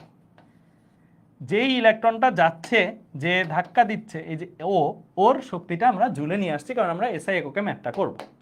এখন আদি শক্তি ছিল এটা, পরে ধাক্কা খেয়ে যখন চলে যাচ্ছে শক্তি লস হয়েছে একটু, মানে শক্তি একটু অন্য উপায়ে রূপান্তরিত হয়ে গেছে। ওই হাইড্রোজেনের ইলেকট্রনটারে শক্তি দিয়ে দিছে কিছু, কত পরিমাণে দিছে এটা কি বের করতে পারবো? এই ইলেকট্রনটা ওকে কত পরিমাণের শক্তি দিছে এটা বের করতে পারবো? কিভাবে বের করব? এই ইলেকট্রনটা যেই পরিমাণে শক্তি পেয়ে উপরে উঠছে, ওই পরিমাণের শক্তি সে আবার রিলিজ করে দিছে না, তার তো ক্ষমতা নাই পার্মানেন্টলি শক্তিটা ধরে রাখার।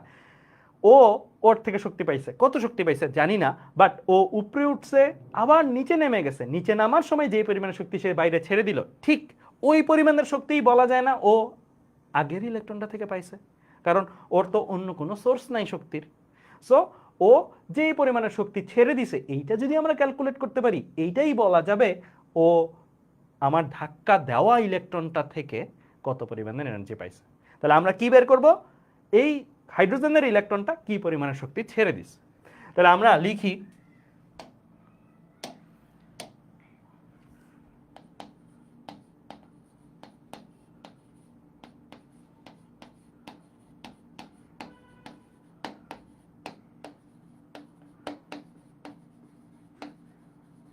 হাইড্রোজেনের ইলেকট্রনের বিকিরিত শক্তিটা কত, এটা লিখি।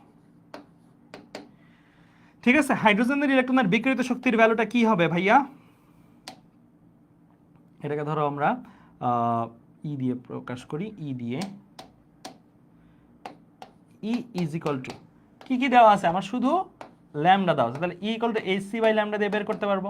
তাহলে এইচ এর ভ্যালু কত, 6.63 ইন্টু 10⁻⁻34, সি এর ভ্যালু কত, 3 ইন্টু 10⁻8, আর ল্যামডার ভ্যালু কত, ল্যামডার ভ্যালু হচ্ছে আমার 1216।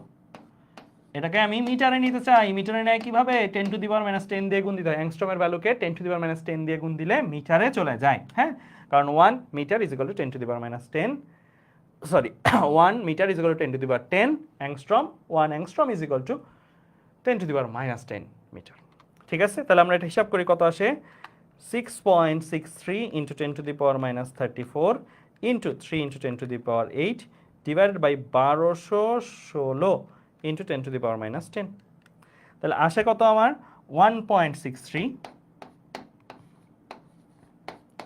ইন্টু 10⁻18 এত জুল।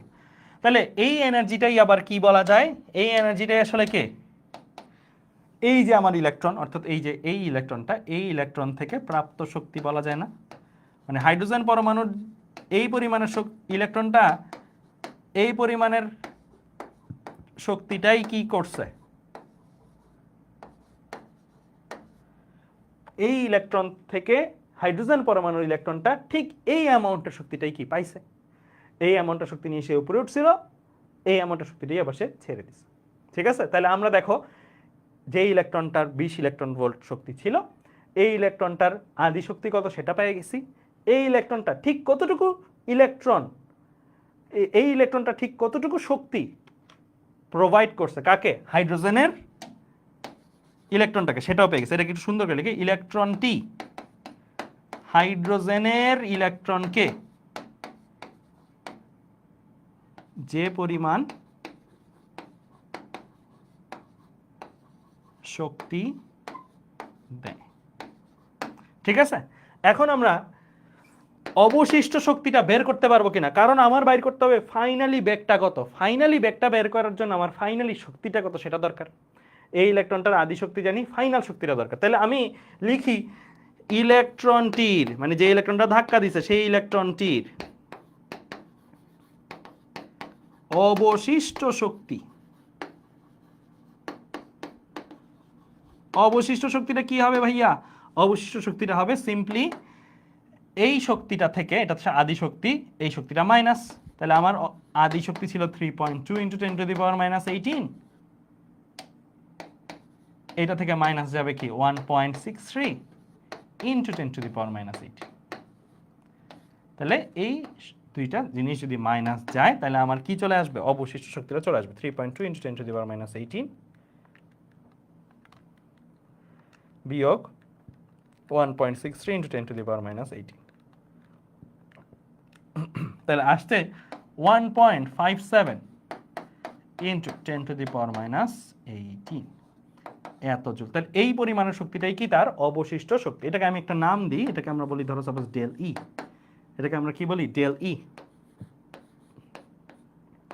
অবশিষ্ট শক্তি। তাহলে অবশিষ্ট শক্তিটা নিয়ে, এই যে ধরো অবশিষ্ট শক্তিটা নিয়ে সে কি হচ্ছে, বাইরে চলে গেছে অবশিষ্ট শক্তিটা নিয়ে। আমরা বের করব এই অবশিষ্ট শক্তিটার দরুন তার বেগটা কত সেটাকে। তাহলে এই অবশিষ্ট শক্তিটার দরুন তার বেগটাকে বের করি। অবশিষ্ট শক্তি এখানেই লিখি, অবশিষ্ট শক্তি যদি এটা হয় তাহলে এই অবশিষ্ট শক্তিটাকে আমরা বলতে পারি হাফ mv² বলা যায়, কারণ এটা গতিশক্তি আর কোনো শক্তি না। সো গতিশক্তি যদি এটা হয় তাহলে 1.57 × 10⁻18 is equal to half m কত 9.11 × 10⁻31। কার ভর বসাইলাম এটা ভাইয়া, ইলেকট্রনের গতিবেগ বের করতে চাইলে ইলেকট্রনের ভর ইনটু v²। আমার টার্গেট হচ্ছে এই ভিটাকে বের করা। ভিটাকে বের করা যাবে না, আরামসে বের করা যাবে। সো ভিটা আমরা বের করি 1.57 × 10⁻18 ইনটু 2 ডিভাইডেড বাই 9.11 × 10⁻31। তাহলে আসে কত, আসছে হচ্ছে আমার যেটাই আছে এটা আবার রুট করতে হবে কিন্তু ভাইয়া, কারণ আমি তো এটা স্কোয়ার বের করছি। তাহলে আমার আসছে ফাইনালি 1.85 × 10⁻6 এত মিটার পার সেকেন্ড। তুমি কিন্তু গুণ করে তারপরে আবার রুট করে দিতে হবে ভ্যালুটাকে, কারণ v² এর ভ্যালু বের করবা না, তো তুমি বের করবা v এর ভ্যালু। সো v এর ভ্যালু আমরা বের করলাম 1.85 × 10⁻6 মিটার পার সেকেন্ড। তাহলে এই হচ্ছে আমার যে ইলেকট্রনটা আসছে, সে ধাক্কা খাওয়ার পরে কত বেগে সে চলে যাবে সেই বেগটা আমরা বের করে ফেলছি। ক্লিয়ার, বুঝতে পারছো? ওকে, ঠিক আছে, এই পর্যন্ত আমরা বুঝে গেলাম। এবার আমাদের মেইন আলোচনা শুরু। এখন আমরা চলে যাব পরমাণুর মডেল শেষ, আমরা এখন নিউক্লিয়ার ফিজিক্সে চলে যাব। সো নিউক্লিয়ার ফিজিক্সে যাচ্ছি ভাইয়া। নিউক্লিয়ার ফিজিক্স বা নিউক্লিয়ার পদার্থবিজ্ঞান এই অংশটা একদম আদি ঘটনা দিয়ে শুরু করি, মানে হিস্ট্রিটা কীরকম ছিল। বিজ্ঞানী হেনরি বেকরেল, তোমরা অনেকে নাম শুনে থাকতে পারো, বিজ্ঞানী হেনরি বেকরেল একটা এক্সপেরিমেন্ট করতেছিল। নিউক্লিয়ার ফিজিক্সের এক্সপেরিমেন্ট না, মানে সে ইউরেনিয়াম পরমাণু নিয়ে একটা এক্সপেরিমেন্ট করতেছিল। তো ইউরেনিয়াম পরমাণু সে যখন একটা এক্সপেরিমেন্ট করতেছিল, এর চারপাশে ফটোগ্রাফিক প্লেট ছিল সামহাউ। সেখানে ফটোগ্রাফিক প্লেট কি এটা যদি জানতে চাও, এটা বেসিক্যালি ফটো মিন্স আলো, আলোর প্রতিক্রিয়ায় ওইটার মধ্যে কিছু রিয়াকশন ঘটে। ওই প্লেটটার মধ্যে তুমি কিছু অস্পষ্ট ভাব বা আবছা আভা মানে কিছু একটা তৈরি হয়, মানে এটা যে আলোর সাথে রিয়্যাক্ট করছে ওইটা বোঝা যায়।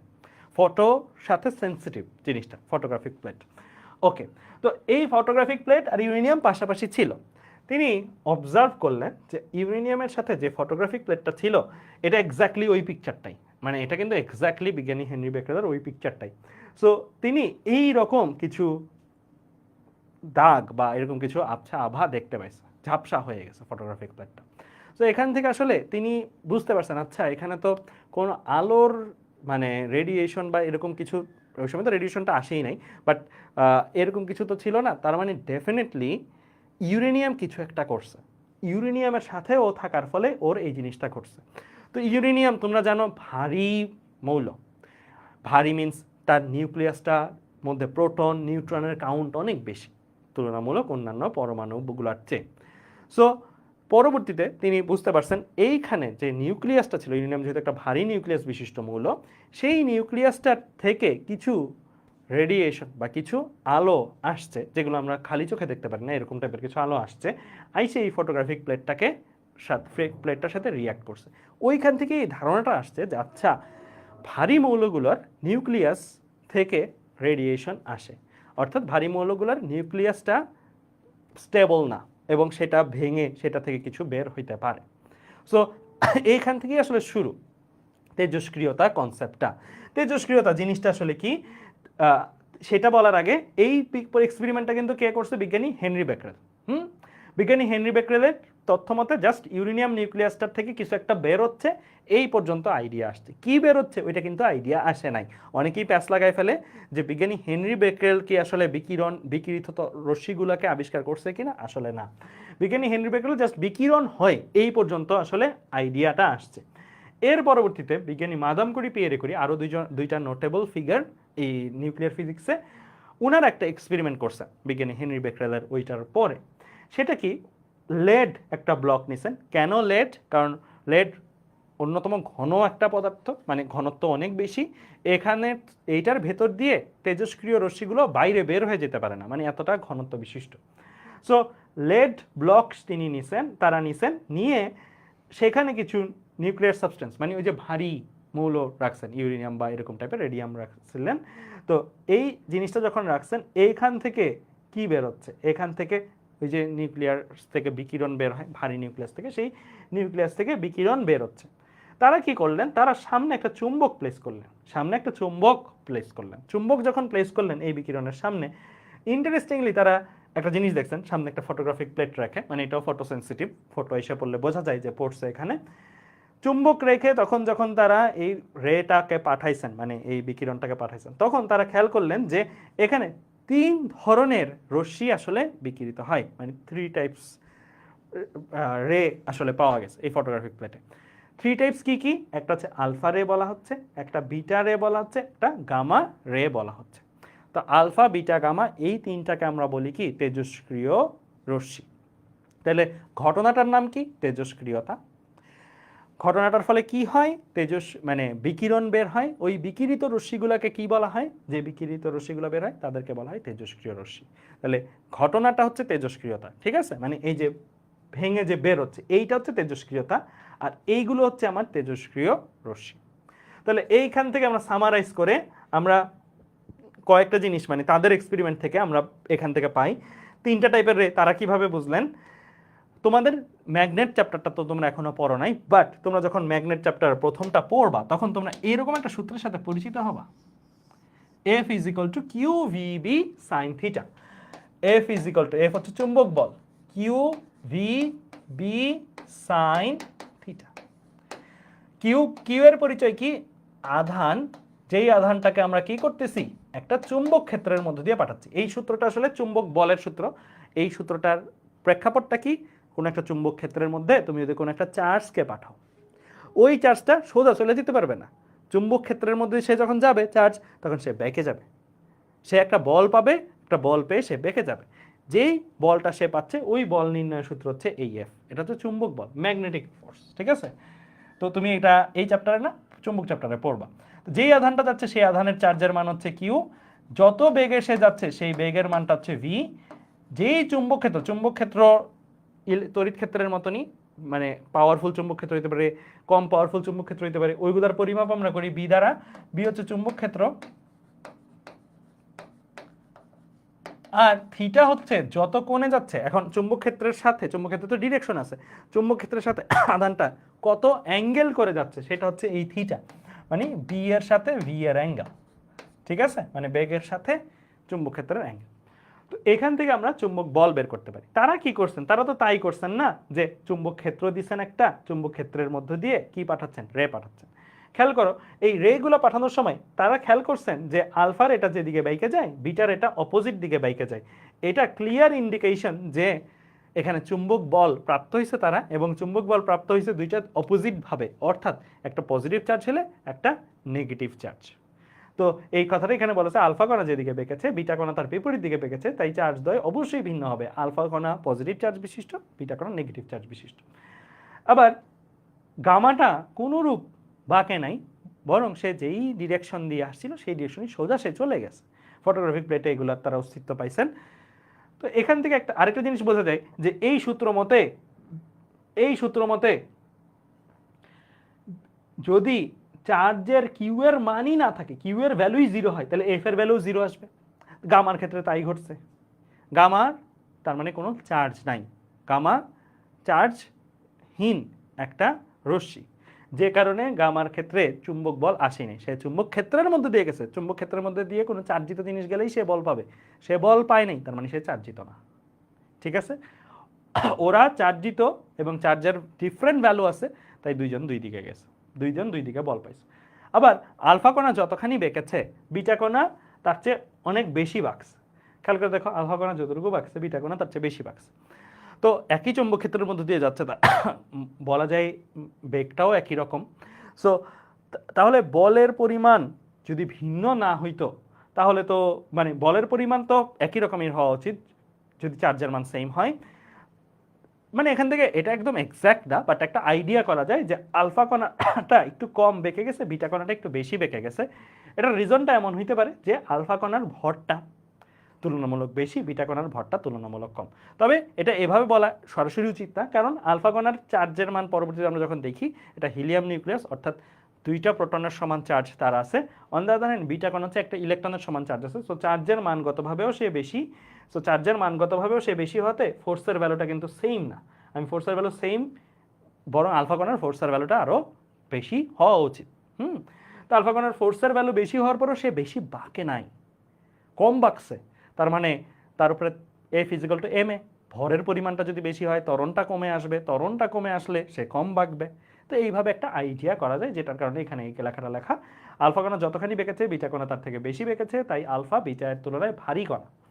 সো এই তথ্যগুলো হচ্ছে বিজ্ঞানী মাদাম কুরি, পিয়েরে কুরি তারা পাইছেন। এখন আমি সামারাইজ করি, পুরো ঘটনাটা সামারাইজ করি। আমরা তেজস্ক্রিয়তা রিলেটেড এক্সপেরিমেন্টসগুলো দেখলাম, হেনরি বেকরেলটা দেখলাম, মাদাম কুরি পিয়েরে কুরিটা দেখলাম। এখন এটাকে সামারাইজ করলে ফার্স্ট অফ অল হেনরি বেকরেল থেকে আসছে তেজস্ক্রিয়তা ঘটনাটা। এটা কি তেজস্ক্রিয় ঘটনাটা? তেজস্ক্রিয় মৌল হতে স্বতঃস্ফূর্তভাবে কণা এবং রশ্মি নির্গত হওয়ার যে প্রসেসটা আছে সেটাকে বলা হয় তেজস্ক্রিয়তা। ওই যে ইউরেনিয়াম রেখে দিয়েছিল, ইউরেনিয়াম থেকে নিজেই রেগুলো বের হয়েছে এবং ফটোগ্রাফিক প্লেট যেটা ছিল সেটার মধ্যে ঝাপসা হয়ে গেছে। তো এই ঘটনাটাকেই আমরা বলবো তেজস্ক্রিয়তা। এটা কিন্তু নিজে হয়েছে। এখানে ইম্পর্টেন্ট টার্ম হলো এই কয়েকটা, আমি এখানে মার্ক করে দিচ্ছি। এটা একটা স্বতঃস্ফূর্ত ঘটনা, নিজে ঘটবে। এটা উদ্দেশ্যবিহীন, মানে কোনো একটা কিছু বাস্তবায়নের জন্য ঘটতেছে তা না।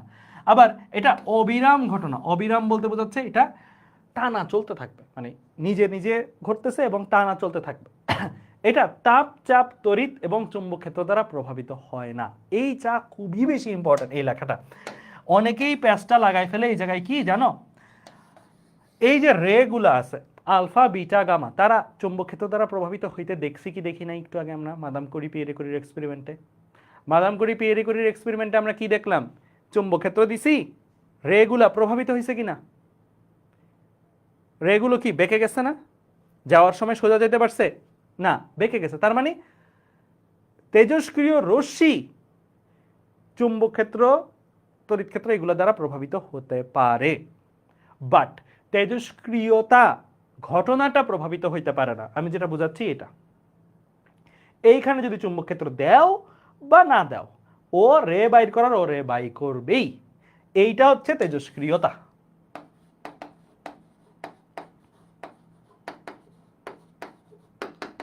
তাহলে তেজস্ক্রিয়তার উপরে তড়িৎ ক্ষেত্র, চুম্বক ক্ষেত্র, তাপ, চাপের প্রভাব নাই, বাট এই তেজস্ক্রিয় রশ্মির উপরে চুম্বক ক্ষেত্রের, তড়িৎ ক্ষেত্রের প্রভাব আছে।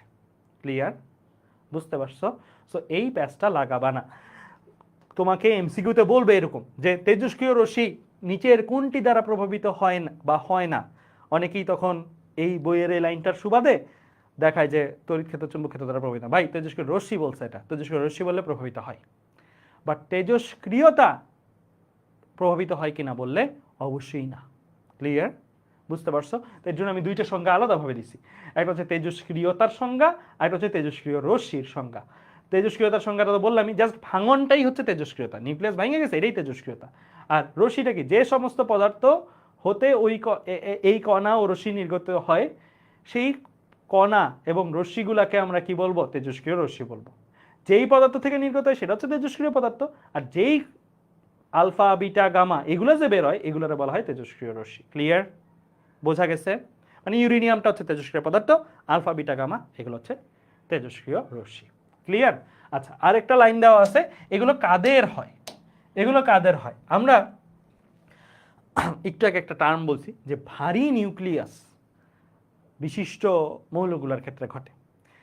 সহজ কথায়, যেই মৌলগুলার নিউক্লিয়াস স্টেবল কম, আনস্টেবল, সেগুলোর ক্ষেত্রে এটা ঘটে। যেটা আমরা সিম্বলিক হইতে প্রিয়, তোমরা পিরিয়ডিক টেবিল যখন পড়ছো তখন এই সিম্বলটা দেখছো, রেডিয়েশন।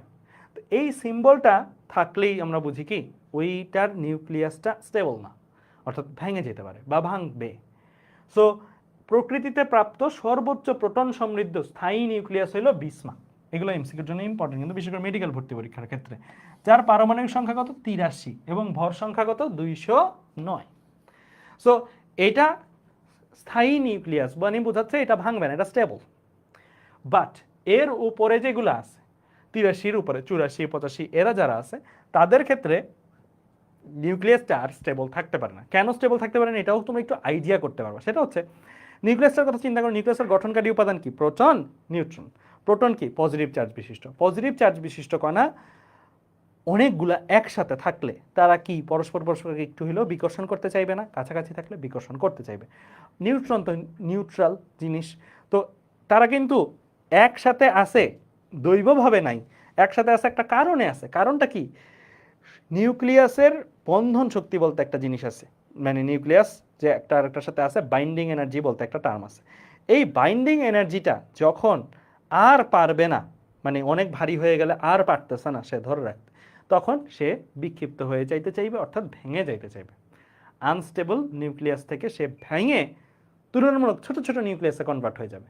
ধরো ইউরেনিয়াম ভেঙে থোরিয়াম, তারপরে আরও রেডিয়াম, রেডন, ছোট্ট নিউক্লিয়াসে কনভার্ট হবে। এই ছোট নিউক্লিয়াসে যখন কনভার্ট হবে, ছোট নিউক্লিয়াসগুলো comparatively more stable, binding energy ধরে রাখতে পারে তাদেরকে, এইটা তারা করতে চায়, যে কারণে তেজস্ক্রিয়তা ঘটনাটা ঘটে আসলে। ঠিক আছে, তাহলে আমরা চলো তেজস্ক্রিয়তা ঘটনাটা শিখলাম। তেজস্ক্রিয়তা ঘটনাটা এক লাইনে যদি তোমাকে বলতে বলে, এক লাইনে বলতে বললে তুমি কি বলবা? তেজস্ক্রিয়তা ঘটনাটা আসলে আর কিছু না, বরং এটা কি নিউক্লিয়াসের ভাঙন। তো তেজস্ক্রিয়তা ঘটনা যদি নিউক্লিয়াসের ভাঙন হয়, এইটাকে মাপামাপি করা উচিত। কয়টা নিউক্লিয়াস ভাঙতেছে? ধর একটা স্যাম্পল আছে, একটা স্যাম্পল, এই স্যাম্পলে অনেকগুলা ধরো কি আছে, তেজস্ক্রিয় এলিমেন্ট আছে, তেজস্ক্রিয় পদার্থ আছে। হ্যাঁ, তো এই যে তেজস্ক্রিয় পদার্থ আছে, এইটা ভাঙে যাবে। কিন্তু ধরো এই স্যাম্পল আর অন্য স্যাম্পল, দুইটা স্যাম্পল তো সেম না। ধরো এখানে একটা ইউরেনিয়াম আছে, 100টা ইউরেনিয়াম, এখানে 500টা ইউরেনিয়াম আছে। দুইটার ক্ষেত্রে তো একই পরিমাণের ভাঙন, একই পরিমাণের রেডিয়েশন আমি পাবো না। কোনটাতে বেশি পাবো, কোনটাতে কম পাবো। এইগুলোকে মাপার জন্য আমরা কিছু একক ব্যবহার করি, এবং যেই বিজ্ঞানীদের নাম আমি বললাম তাদের নামেই এই এককগুলা। তো আমার সাথে সাথে লিখো তোমরা, তেজস্ক্রিয়তা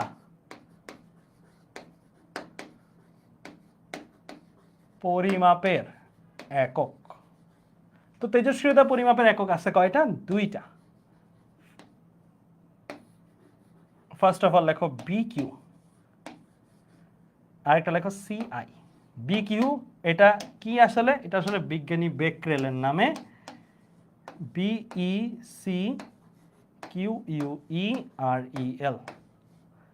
তো বিজ্ঞানী বেকরেলের নামে এটা কি? কুরি, CURIE, বিজ্ঞানী কুরির নামে। সো বেকরেল এর যে ডেফিনিশনটা, মানে কখন আমরা বলবো এই স্যাম্পলের তেজস্ক্রিয়তার পরিমাণ 1 বেকরেল, কখন বলবো?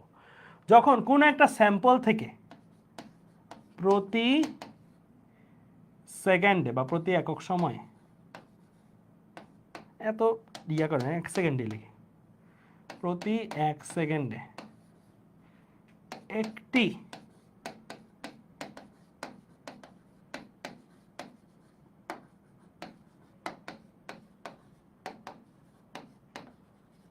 নিউক্লিয়াস ভাঙন হয়। কারণ নিউক্লিয়াসটা ভাঙলেই এনার্জি রিলিজ হবে, এনার্জি মিন্স রেডিয়েশন ফরম্যাটে আমরা জিনিসটাকে বাইরে বেরোতে দেখবো। 1 সেকেন্ডে একটা যদি ভাঙে, তাহলে সেটাকে আমরা কি বলবো? 1 বেকরেল।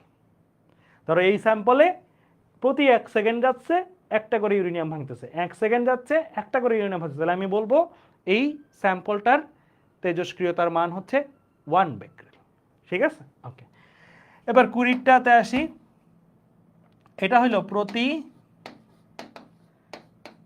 1 সেকেন্ডে যদি 3.7 × 10⁻10 টি নিউক্লিয়াসের ভাঙন হয়। অনেক বড় একটা নাম্বার। 3.7 ইন্টু 10^10 মানে কি 10^7 হয় 1 কোটি, তার মানে 3.7 ইন্টু 10^3 ইন্টু 10^7 মিনস 3700 কোটি।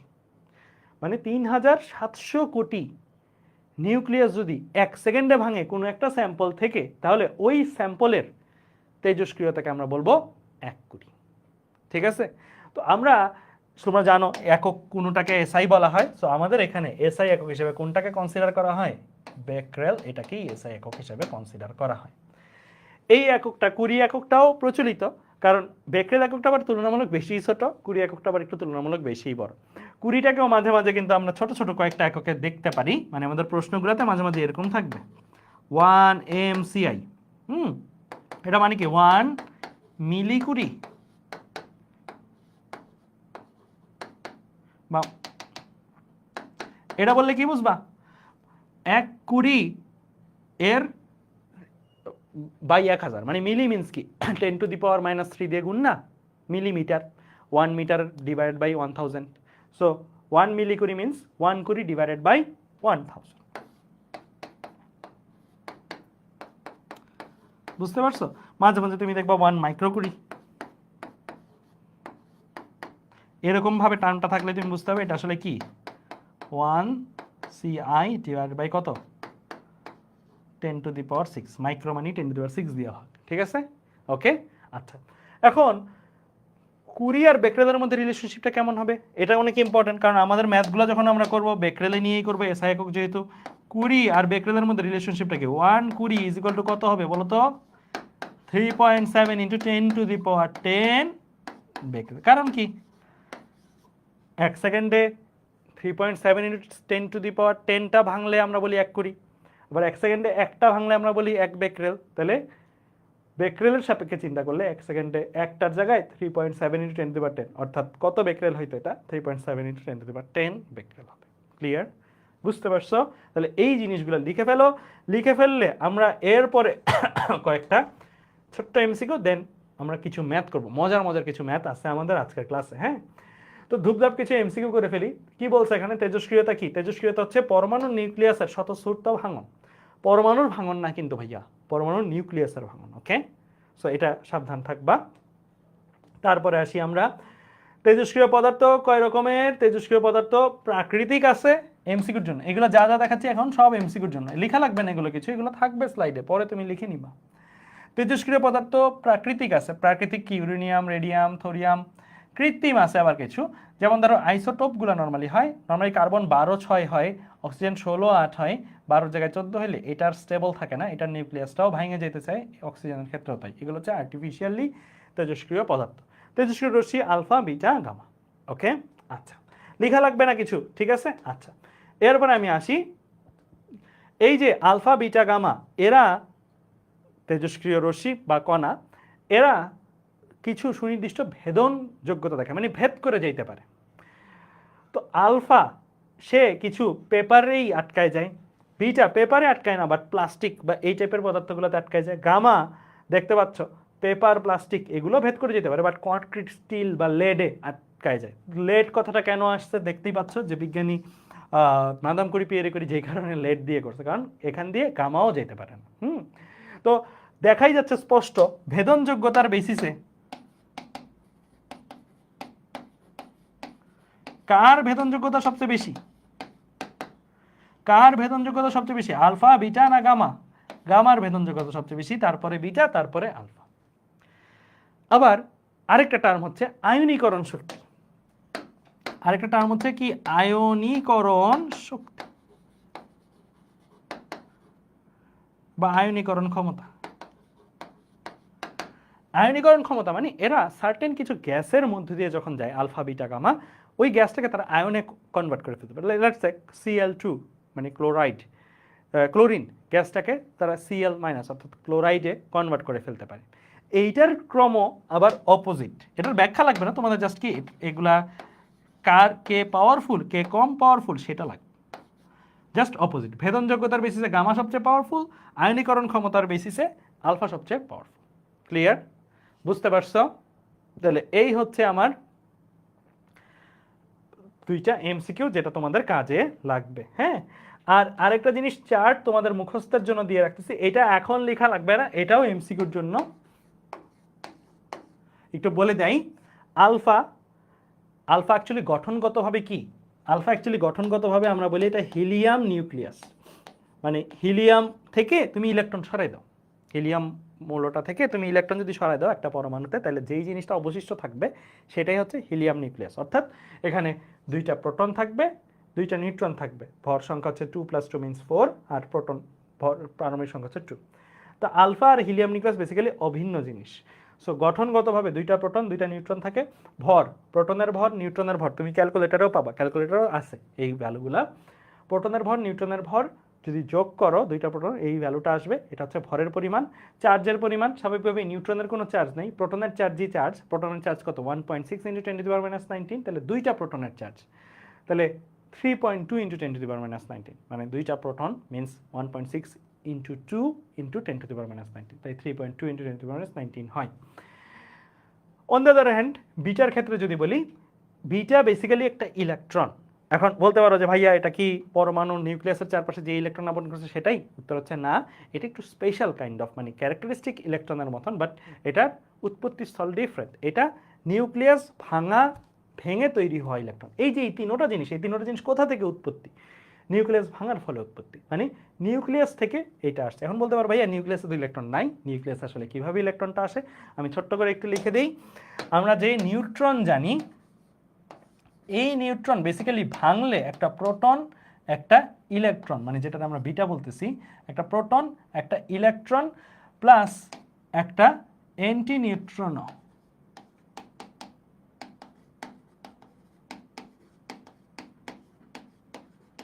তৈরি হয়। তো নিউক্লিয়াসটা যখন ভাঙে, নিউক্লিয়াসের মধ্যে তোমরা জানো নিউট্রন আছে, ওই নিউট্রনটা ভাঙলে একটা প্রোটন তৈরি হয়েছে, একটা বিটা মিনস ইলেকট্রন তৈরি হয়েছে, আর আরেকটা অ্যান্টি নিউট্রিনো তৈরি হয়েছে। সো এই জিনিসটা আসলে নিউক্লিয়াস ভাঙা ইলেকট্রন, বা নিউক্লিয়াস থেকে ভেঙে যে ইলেকট্রনটা আসছে সেটাকে আমরা বিটা নামকরণ করতেছি, ঠিক আছে?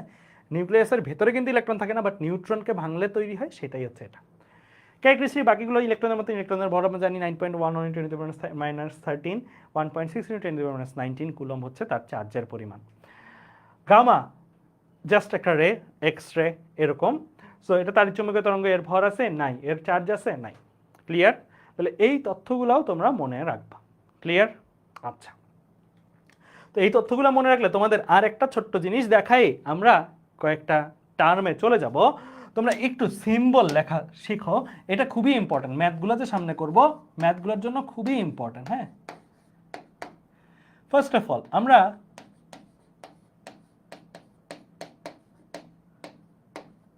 প্রোটনকে কিভাবে লিখতে পারি? হ্যাঁ, প্রোটনকে আমরা লিখতে পারি এইরকম ভাবে যে তুমি এখানে 1, এখানে 1, এখানে প্রোটন বা পি দিতে পারো বা এইচ দিতে পারো, হোয়াট এভার। হ্যাঁ, তারপরে নিউট্রন, কারণ প্রোটনের ভর সংখ্যা 1, শুধু প্রোটন, একটা প্রোটনের কথা বলতেছি। হ্যাঁ, পারমাণবিক সংখ্যা 1।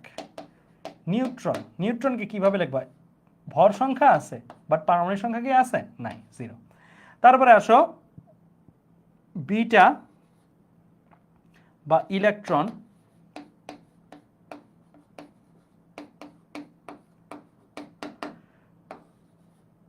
নিচে হচ্ছে -1, মানে প্রোটন তো নাই, অপোজিটটা আছে, মানে প্রোটন ঘাটতি আছে একটা, দ্যাটস ওয়াই এটা -1। হ্যাঁ, মানে একটা প্রোটন আসলে নিউট্রালাইজ হবে, দ্যাটস ওয়াই এখানে -1, ভর সংখ্যা নাই। ক্লিয়ার? আচ্ছা, এরপর আসি গামা। গামার ক্ষেত্রে ভর সংখ্যাও 0, প্রোটন সংখ্যাও 0। তাহলে এই টার্মগুলো তোমরা একটু লিখো, এই টার্মগুলো আমাদের ম্যাথগুলো যখন করব অনেক কাজে লাগবে। ম্যাথগুলোর সময় এই টার্মটা খুবই খুবই খুবই কাজে লাগবে, ঠিক আছে? ওকে, ফাইন। লিখা হয়েছে? লিখা হইলে বলিও ভাইয়া, ঠিক আছে? প্রোটন, নিউট্রন, বিটা, গামা, এরপরে আরেকটা জিনিস লিখে দাও, আলফা। হিলিয়াম দিয়ে লিখতে পারো 4, 2, বা এভাবেও লিখতে পারো, বা আলফা দিয়েও লিখতে পারো 4, 2। দুইটা প্রোটন আছে, দুইটা নিউট্রন আছে, দ্যাটস ওয়াই 4, আর এটা হচ্ছে 2। ক্লিয়ার? তাহলে এই জিনিসগুলো আমাদের সামনে যখন ম্যাথ ট্যাপ করবো অনেক কাজে লাগবে, ঠিক আছে? ওকে, তাহলে আমরা একটা ছোট্ট এমসিকিউ করে ফেলি, বলো এটার অ্যান্সার কি হবে? এটার অ্যান্সার কি হবে বলো? কি বলছে? ভেদন ক্ষমতার ক্রম অনুসারে আলফা, বিটা, গামা এর বিকিরণগুলো কোন ক্রমে থাকবে? আমরা একটু আগেই বলছি যে ভেদন ক্ষমতা অনুসারে গামা সবচেয়ে পাওয়ারফুল, এরপরে সবচেয়ে লাস্টে থাকবে আলফা, আর বিটা হচ্ছে সবসময়ই মাঝখানে। আচ্ছা, এখন আমরা দুইটা জিনিস ছোট্ট থিওরি লিখবো, মানে এরপরে আমরা সরাসরি ম্যাথে চলে যাব। সবাই দুইটা টার্ম লিখো, আলফা ক্ষয়, আরেকটা লেখো বিটা ক্ষয়। ওকে, একটা রিঅ্যাকশনও লিখো আমার সাথে সাথে, আলফা ক্ষয় রিঅ্যাকশন। কি লিখলাম? রেডিয়াম। রেডিয়ামের ভ্যালুগুলো দাও, 88, 226। এখন এইটা থেকে একটা আলফা ক্ষয় হয়েছে, আমি কি লিখছি? আলফা ক্ষয় হয়েছে। আলফা ক্ষয় হওয়া মানে হচ্ছে একটা হিলিয়াম নিউক্লিয়াস চলে যাওয়া। এখন আলফা ক্ষয় হয়ে কিছু একটা জিনিস তো থাকবে, তার কিছু একটা জিনিস থাকবে না? কিছু একটা জিনিস তো থাকবে। কি থাকবে এটা ধরো জানি না, আমি এটা জানি না, এটা বের করতে চাই, এটা বের করা যাবে। কোনো একটা তেজস্ক্রিয় মৌল থেকে আলফা ক্ষয় চলে গেলে কি জিনিস থাকবে সেটা আমরা বের করতে পারবো ইজিলি। আমি এক্স এ জেড নিউক্লিয়াসের যে সাধারণ সংকেতটা আছে সেটা লিখতে পারবো। লিখে আমি ধরো এই ভ্যালু, এই জিনিসটা কে এটা জানতে চাই। এটা জানতে চাইলে উপায়টা কি? দেখো, উপরে যে নাম্বারসগুলো লিখছে এগুলো কি ভর সংখ্যার নাম্বার, নিচে যেই নাম্বারসগুলো লিখছে এগুলো কি পারমাণবিক সংখ্যার নাম্বার। আমরা এতদিন পর্যন্ত কেমিস্ট্রিতে বিক্রিয়ার সমতা করছি, এখন আমরা নিউক্লিয় বিক্রিয়ার সমতা করব, যেটা কেমিস্ট্রির বিক্রিয়ার সমতার চেয়ে অনেক অনেক সহজ। ওখানে কি জারণ বিজারণ অর্ধ বিক্রিয়া অনেক ঝামেলা করে করতে হয়। ফিজিক্সের, নিউক্লিয়ার ফিজিক্সের যে সমতাগুলো এগুলো একদম ইজি। জাস্ট তুমি দুইটা জিনিস করবা, ভর সংখ্যার সমতা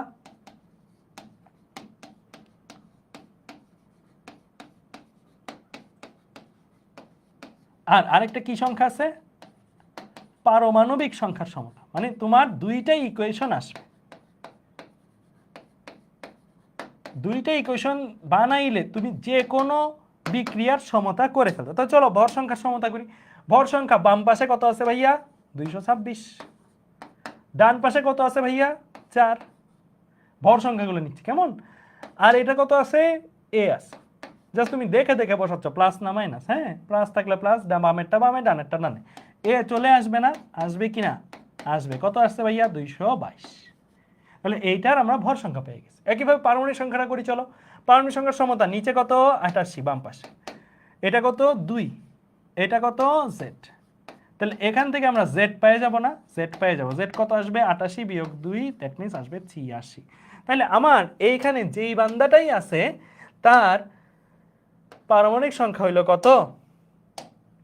88। ভর সংখ্যা কত? 222। আর এটা কত? 86। তাহলে এখন এই জিনিসটা আসলে কে? তোমরা হয়তো বলতে পারো ভাই আমি কি এখন পারো পিরিয়ডিক টেবিল মুখস্থ করবো? না ভাই, কয়েকটা মুখস্থ রাখলেই হবে। রেডন, পোলোনিয়াম, থোরিয়াম, এগুলা তো তুমি দেখবে এটা রেডন চলে আসছে, আর এন মানে এইটা দেখে রিকগনাইজ করছি আমি। হ্যাঁ, এইটা দেখে রিকগনাইজ করছি। সো রেডন চলে আসছে। তাহলে এই যে আমরা বিক্রিয়াটা লিখলাম এটা হচ্ছে একটা আলফা ক্ষয় বিক্রিয়া, এবং সাথে সাথে তোমাদের আরেকটা জিনিসও শিখাই দিছি, আলফা ক্ষয় বিক্রিয়ায় কিভাবে সমতা করতে হয়। শুধু আলফা ক্ষয় বিক্রিয়া না, ওভারঅল যত নিউক্লিয়ার বিক্রিয়া আছে সবগুলো নিউক্লিয়ার বিক্রিয়ায় সমতা এইভাবেই করতে হয়। ভর সংখ্যার সমতা, পারমাণবিক সংখ্যার সমতা, বাম পক্ষ ডান পক্ষ জাস্ট ব্যালেন্স করে আননোনটা বের করা। এই তো চলো এবার বিটা দিয়েও আরেকটা জিনিস করি, তাহলে তোমাদের জন্য জিনিসটা ইজি হয়ে যাবে, মানে সমতাটাও শিখাই ফেলা হবে। আমি একটা লিখি, থোরিয়াম 234, 90। এখান থেকে একটা বিটা ক্ষয় হয়ে গেছে, মানে বিটা চলে গেছে। আমরা জানি বিটার এটা কত? -10। এই জিনিসগুলো জানাটাই সবচেয়ে ইম্পর্টেন্ট ছিল আর কি। তো বিটা চলে গেছে, তাহলে কে থাকবে? আমি জানি না কে থাকবে, যেই থাকুক তার এক্স ধরলাম এ। একইভাবে ভাইয়া আমরা করতে পারবো কিনা? পারবো। একইভাবে পারা যাবে কিনা? ইয়েস যাবে। আমরা ভর সংখ্যার সমতা লিখি, 234 বাম পাশে, এখানে 0, এখানে এ। তাহলে এ ইজ ইকুয়াল টু কত আসতেছে? 234ই আসতেছে। তারপরে ভর সংখ্যাতে আসি, 94 বাম পাশে, -1 এ পাশে, -1 হলে কিন্তু -1ই দিতে হবে ভাইয়া। তারপরে বি, বি মিনস জেডও দিতে পারো, পি বা জেড এটা কোনো ম্যাটার করে না, সমস্যা নেই, আমি জেড দিচ্ছি কারণ তোমরা জেড দিয়ে শিখে আসছো। তাহলে জেড বের করবো, জেড কত আসবে 90 ওপর চলে গেল 91 চলে আসবে। তাহলে আমি এই জায়গায় যদি লিখি তাহলে আমার এটা কত আসছে, আলটিমেটলি আসছে যে 234 91। তাহলে এইটা হচ্ছে আমার কি প্যালাডিয়াম বা PA, ঠিক আছে। সো PA আমার এটা চলে আসছে। তোমার যদি নাম তুমি বলতে পারো ভাই এগুলোকে মুখস্থ করবো কিনা, ভাই আমি এতদিন পর্যন্ত যা টিচিং করছি বা স্টুডেন্ট হিসেবে যখন কাজ করছিলাম, আমার কখনো এইটা থেকে এটা মুখস্থ করতে হয়নি, এটা টিচার হিসেবে আমি পড়াচ্ছি। বাট তোমার পরীক্ষা হলে এটা দেওয়া থাকবে, এটা দেওয়া থাকবে কে জাস্ট এই ভ্যালুসগুলো জানতে চাইবে, বুঝছো, এই ভ্যালুসগুলোই তোমার আসলে জানতে চাইবে। ওকে, ক্লিয়ার। তাহলে আমরা আলফা ক্ষয় বিটা ক্ষয় শিখে গেছি। এখন বিটা ক্ষয় নিয়ে একটু একটা জিনিস বলে যাই, খেয়াল করে দেখো তো, ওর থেকে একটা জিনিস ক্ষয় হয়েছে, ক্ষয় হয়ে দেখতে মনে হচ্ছে ক্ষয় হয়েছে না বাড়ছে, কি মনে হচ্ছে দেখে? মনে হচ্ছে না যে আরে ও তো আরো ক্ষয় হওয়ার পরে আরো বড় হয়ে গেছে। ভ্যালু দেখো 234 আছে, 90টা বাইরে আরো 91 হয়ে গেছে। এটার রিজনটা কি, কেন হয় জানো? এটার রিজনটা কি একটু আগে বলছি আমি। এটার রিজনটা কি, ওই যে নিউট্রন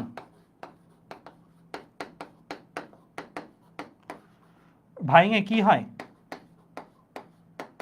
একটা প্রোটন হয় না, একটা বিটা হয় না, একটা অ্যান্টি নিউট্রিনো হয় না।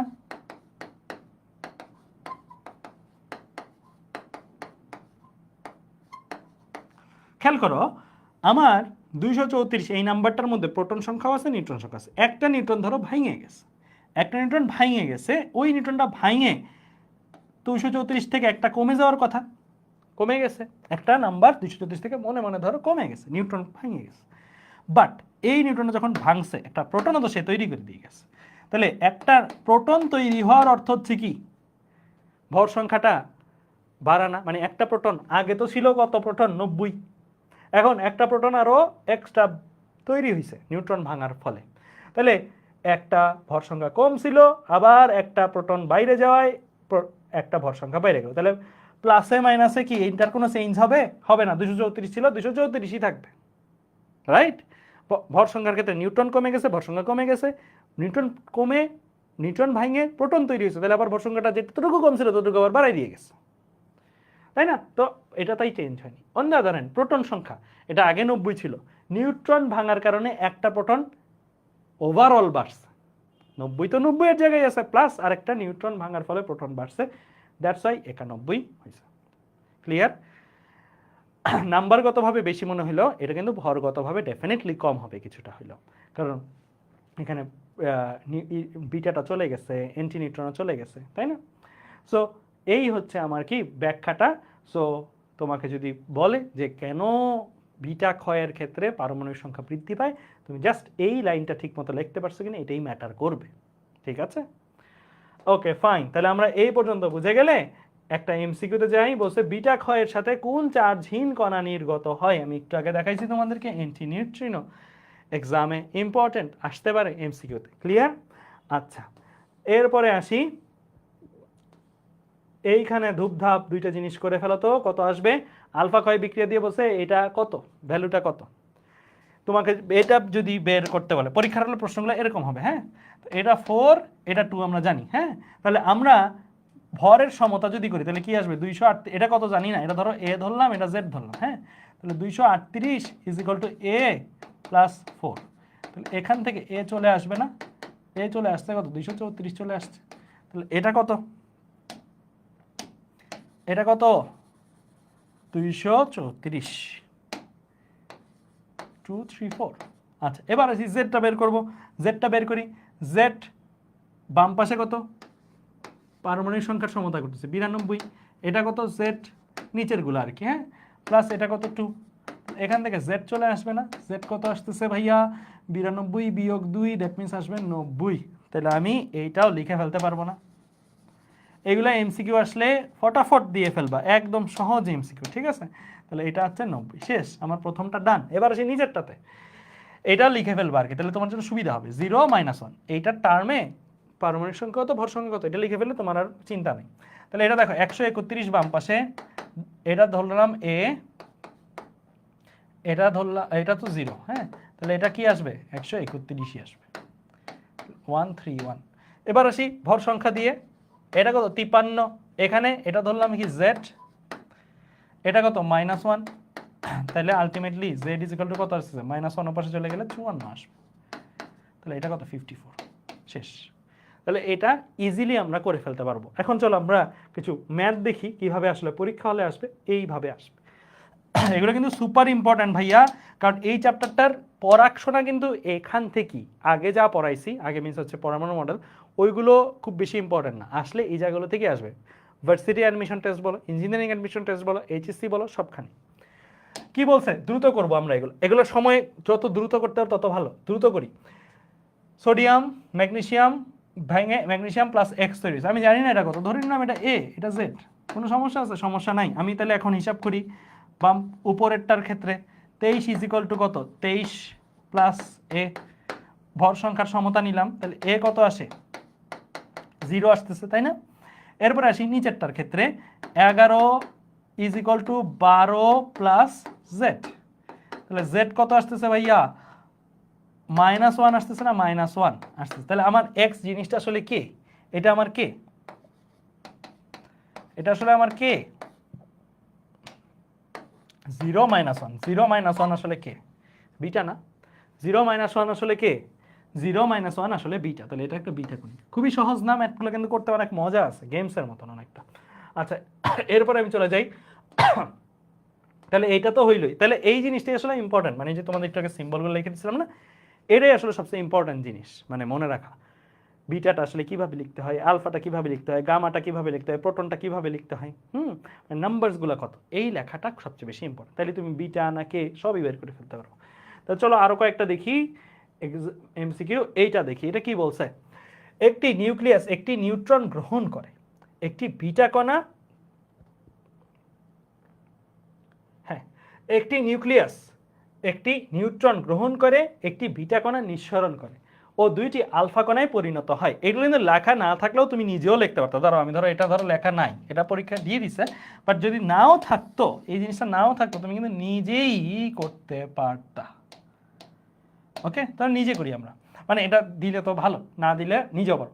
একটি নিউক্লিয়াস একটি নিউট্রন গ্রহণ করে, একটি বিটা কণা নিঃসরণ করে ও দুইটি আলফা কণায় পরিণত হয়। তাহলে আমি জানি না নিউক্লিয়াসটাকে, আমি ধরে নিলাম এক্স এ জেড। ও কি করছে, ও একটা আলফা কণা একটা বিটা কণা -1 0 ও দুইটা আলফা কণা, হ্যাঁ, তাহলে 2 আলফা কণা হিলিয়াম 4, এইটাই তো বলা আছে, দিয়ে বলছে এ আর জেড এর ভ্যালু বের করতে। তো চলো আমরা এ আর জেড এর ভ্যালু বের করি। আমি কিন্তু জাস্ট দেখে দেখে বসাইছি, আর কিছু না, হ্যাঁ, আদি নিউক্লিয়াসটার এ আর জেড এর ভ্যালু বের করব। তাহলে এ আমার কত, এ ইজ ইকুয়াল টু 0 প্লাস, খেয়াল করো এখানে একটা ইম্পর্টেন্ট জিনিস, বাম পাশে এ ডান পাশে 0, আর এটা কি 4 দিব, এটা কি 4 দিব ভাইয়া, একটা হিলিয়াম হইলে 4, দুইটা হিলিয়াম এখানে, তাহলে দুইটা হিলিয়াম হইলে আমি কি করব, 4 দুগুণে 8, খেয়াল রাখিও ভাইয়া 2 হচ্ছে সহগ আর 4 হচ্ছে ভর সংখ্যা, কারণ আমার হিলিয়াম সংখ্যা এখানে কয়টা, দুইটা, তাহলে 2 × 4 8 হবে, ঠিক আছে। তাহলে এ ইজ ইকুয়াল টু আমার কত আসতেছে 8 চলে আসতেছে, হ্যাঁ। আচ্ছা, এরপরে আমি চলে আসি, এটা গেল সেকেন্ডলি, এইটাতে জেড এক পাশে, আরেক পাশে কি -1, আর এটাতে কি 2 দুগুণে 4, 2 × 2 4, তাহলে আলটিমেটলি আমার আসছে 4 - 1, দ্যাট মিনস 3। সব কিছু কি ঠিকঠাক করছি? ও আচ্ছা, একটা নিউটন গ্রহণ করে, এটা তো মিস করে গেছি, এটা বলবা না, এটা তো মিস করে গেছি ভাইয়া, এটা তো বলো নাই, এইটা তো মিস করে গেছি আমরা। একটা নিউক্লিয়াস ছিল, সেই নিউক্লিয়াস তো হচ্ছে এ জেড, ঠিক আছে, একটা নিউট্রন তো গ্রহণ করছে, এই লাইনটাই তো মিস করে গেছে, একটা নিউট্রন গ্রহণ করছে না, একটা নিউট্রন গ্রহণ করছে 1 + 0, এরকম কিছু হবে। তাহলে আমার এই জায়গায় এই ভুলটা কোথায় হয়েছে, এই ভর সংখ্যাটাতে। কিভাবে ভুলটা হয়েছে, কারণ আমি নিউট্রনটাকে কনসিডারই করি নাই। তাহলে দেখো এটা কি এ + 1, বাম পাশেরটা লিখে ফেললাম এ + 1, ডান পাশে কি 0 + 2 × 2, কেমন এখন ঠিক আছে। দেখো a + 1 0 × 2 দুগুণে, সরি 2 × 4, 4 দুগুণে 8, ঠিক আছে? 2 × 4। তাহলে দেখো এখানে 1 এখানে 8, তাহলে a = আসবে কত 7, তাহলে 7,3, এই জিনিসটা হচ্ছে অ্যান্সার। ক্লিয়ার? সো আমি প্রথমে এই লেখাটা খেয়াল করি। তুমি বুঝতে পারবে নিচেরটাতে কোনো সমস্যা হবে না, নিচেরটাতে কোনো সমস্যা নেই, কারণ এটা 0। নিচেরটা চেঞ্জ করলে এতটুকু চেঞ্জ হইতো আর কি, বাম পাশে z + 0 হইতো, z + 0 হইতো, ঠিক আছে? Okay fine. এর পরেরটাতে চলে যাই, চলো। এইটা কি বলছে? 24 সোডিয়াম নিউক্লিয়াসটি ক্ষয়প্রাপ্ত হয়ে 24 ম্যাগনেসিয়াম নিউক্লিয়াসে পরিণত হয়। এখানে কি ধরনের ক্ষয় হয়েছে? তাহলে 24 সোডিয়ামের ক্ষেত্রে আমরা জানি 11, তারপরে ম্যাগনেসিয়াম 24, ম্যাগনেসিয়ামের ক্ষেত্রে আমরা জানি 12। বলছে এখানে কি ধরনের ক্ষয় হয়েছে, মানে এটা আলফা ক্ষয় হয়েছে, বিটা ক্ষয় হয়েছে, না কি হয়েছে, মানে এটা কি জিনিস বের হয়েছে। আমি জানি না এটাতে এক্স কত, এ জেড দিলাম। তাহলে এটা তুমি বের করে ফেলতে পারবা, 24 = 24 + a, তাহলে a চলে আসছে 0। তারপর একইভাবে নিচেরটাতে 11 = 12 + z, তাহলে z চলে আসছে তোমার কত, 11 - 12, দ্যাট মিনস -1 আসবে, -1। তাহলে আলটিমেটলি এক্সটা হচ্ছে কে 0 উপরে, নিচে -1, তার মানে সে আর কেউ না, সে কে বিটা, সে কে বিটা। ক্লিয়ার? বুঝতে পারছো? আচ্ছা, এরপরে আমরা চলে যাই, এইটা দেখি। হ্যাঁ, এখানে কি বলছে? একটি জনক নিউক্লিয়াস, কে জনক নিউক্লিয়াসটা এক্স, এম হচ্ছে ভর সংখ্যা, এন হচ্ছে পারমাণবিক সংখ্যা, একটি আলফা ও বিটা নিঃসরণ করলো। একটা আলফা মিন্স হিলিয়াম 42, আর দুইটা beta, that means 2 beta means -1 0 নিঃসরণ করলো। দুইটা নিউক্লিয়াসটা কি হবে? দুইটা নিউক্লিয়াস মানে আরো একটা কিছু রিলিজ হয়েছে, এ জেড। এখানে একটা জিনিস বলে রাখি ভাইয়া, যে ভাঙে সেটাকে আমরা জনক নিউক্লিয়াস বলি। জনক মিন্স পিতা, মানে মাদার, মানে ফাদার বা মাদার হোয়াট এভার। আর এটা হচ্ছে দুহিতা, দুহিতা মিন্স ডটার, বুঝছো? মানে যে ভাঙে সে হচ্ছে জনক, যে গঠিত হয় সে হচ্ছে দুহিতা। ক্লিয়ার? ওকে। তো আমার কাছে দুইটা নিউক্লিয়াসটা কে সেটা জানতে চাইছে। সো আমি দুইটা নিউক্লিয়াসটা বের করি। তাহলে ভর সংখ্যার সমতা যদি করি, তাহলে m = কত, 4 + 2 × 0, মানে এই যে 4 2 × 0 + a, তাহলে এটা কত আসে, m - 4 আসবে। a = আসছে কত, m - 4। কেমন? এবার নিচেরটা করি, n = 2 + 2 × -1, 2 ×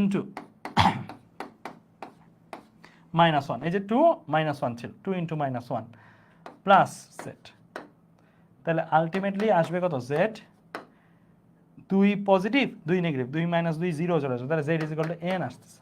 তাহলে আমি যেই নিউক্লিয়াস দুইটাটা পাচ্ছি, সেই দুইটাটার অবস্থা কি, a z ছিল, a আর z এর ভ্যালুগুলো বসাই দিই, a আর z এর ভ্যালুগুলো যদি বসাই দিই, a এর ভ্যালু হচ্ছে কত, m - 4, আর z এর ভ্যালু কত, n, এরকম কিছু। তো আমার এখানে অপশনে আমি খুঁজবো কোনটা।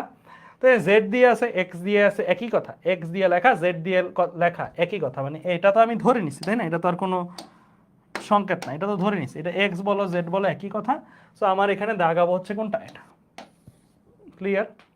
সি নাম্বার হচ্ছে আমার অ্যান্সার। ক্লিয়ার?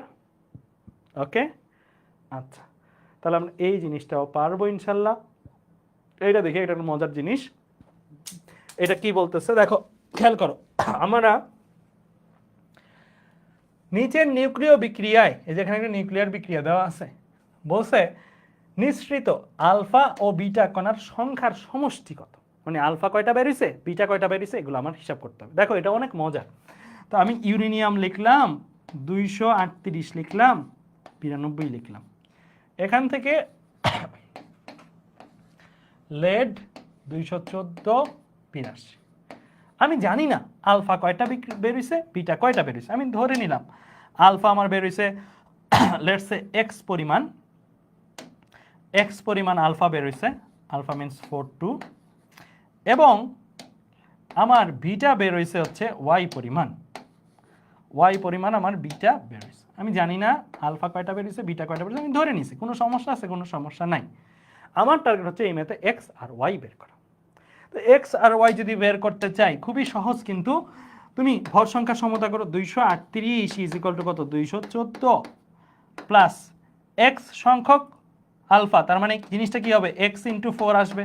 ওই যে একটু আগে আমরা 2টা হইলে 2 ইন্টু 4 দিতাম সেরকমই। তারপরে এটা কি ওয়াই ইন্টু 0 আসবে, রাইট, ওয়াই ইন্টু 0। এখান থেকে দেখো তুমি এক্সটাকে বের করে ফেলতে পারো কিনা, ইজিলি বের করা যাবে না। 238 বিয়োগ 214 ডিভাইডেড বাই 4, তাহলে 238 থেকে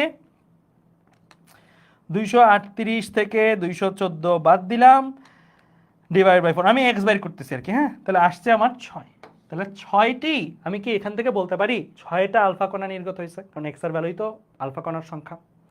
একইভাবে আমি ভর সংখ্যা দিয়ে করছি, পারমাণবিক সংখ্যা দিয়ে করি, তাহলে বাম পাশ হচ্ছে 92, ডান পাশ হচ্ছে 82 plus x into 2, y into -1, y into -1 দিয়ে আমি এখান থেকে এক্স এর ভ্যালুটা বসাই দিয়ে, এক্স এর ভ্যালুটা তুমি বসাই দাও, একটু আগে বের করছো 6 বসাই দিয়ে তুমি ওয়াইটাকে বের করা যাবে না, ওয়াইটাকে বের করা যাবে, ওয়াইটাকে বের করো। তাহলে 92 বিয়োগ 82 বিয়োগ 12, কারণ 6 দুগুণে 12, হ্যাঁ 12 দিলে তাহলে এটা হচ্ছে -2 আসে, তাহলে ওয়াই ইজ ইকুয়াল টু কত 2 চলে আসবে। তাহলে এখানে -2 is equal to -y, y equal to 2 চলে আসবে।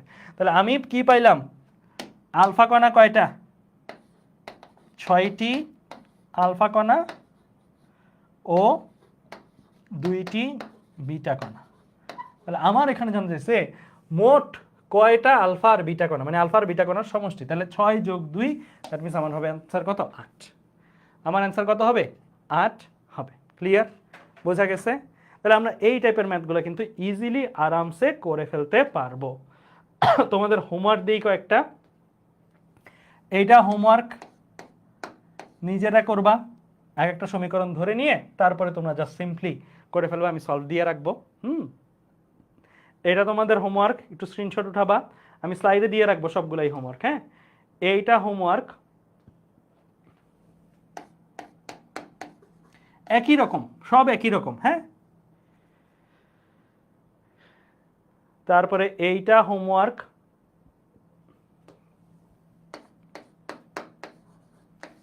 এই 3টা আরো 2টা আছে, এইটা একটা হোমওয়ার্ক। এগুলো তোমরা স্লাইডে দেওয়া থাকবে, এগুলো অবশ্যই করে ডিসকাশন গ্রুপে আপলোড দিবা। এগুলো মজার ম্যাথ করতে, এই 5টা ম্যাথ দিচ্ছি টোটাল তোমাদের, 5টা না 6টা দিচ্ছি টোটাল, 6টা। তো এই 6টা করতে তোমার বড় জোর 10 মিনিট লাগা উচিত, মানে 6টা মিলাই আর কি। 10 মিনিটের কাজ অবশ্যই নিজেরা করে সাবমিট করবা, সলিউশন দেওয়া থাকবে স্লাইডে। ঠিক আছে, সলিউশন দেখবা না স্লাইড থেকে, আগে প্রশ্নটা দেখে করবা, তারপরে সলিউশনের সাথে মিলাবা, কেমন? ওকে ফাইন, তাহলে আজকে এই পর্যন্তই রাখি। আল্লাহ হাফেজ তোমাদের সবাইকে। ইনশাল্লাহ মঙ্গলবারে তোমাদের সাথে আবার দেখা হচ্ছে। আমরা যেই রেটে আগাচ্ছি চ্যাপ্টারের পড়ানোটা, আমরা ইনশাল্লাহ 5 ক্লাসের মধ্যেই শেষ করতে পারবো। ঠিক আছে, যদি সব কিছু ঠিকঠাক থাকে। আল্লাহ হাফেজ তাহলে।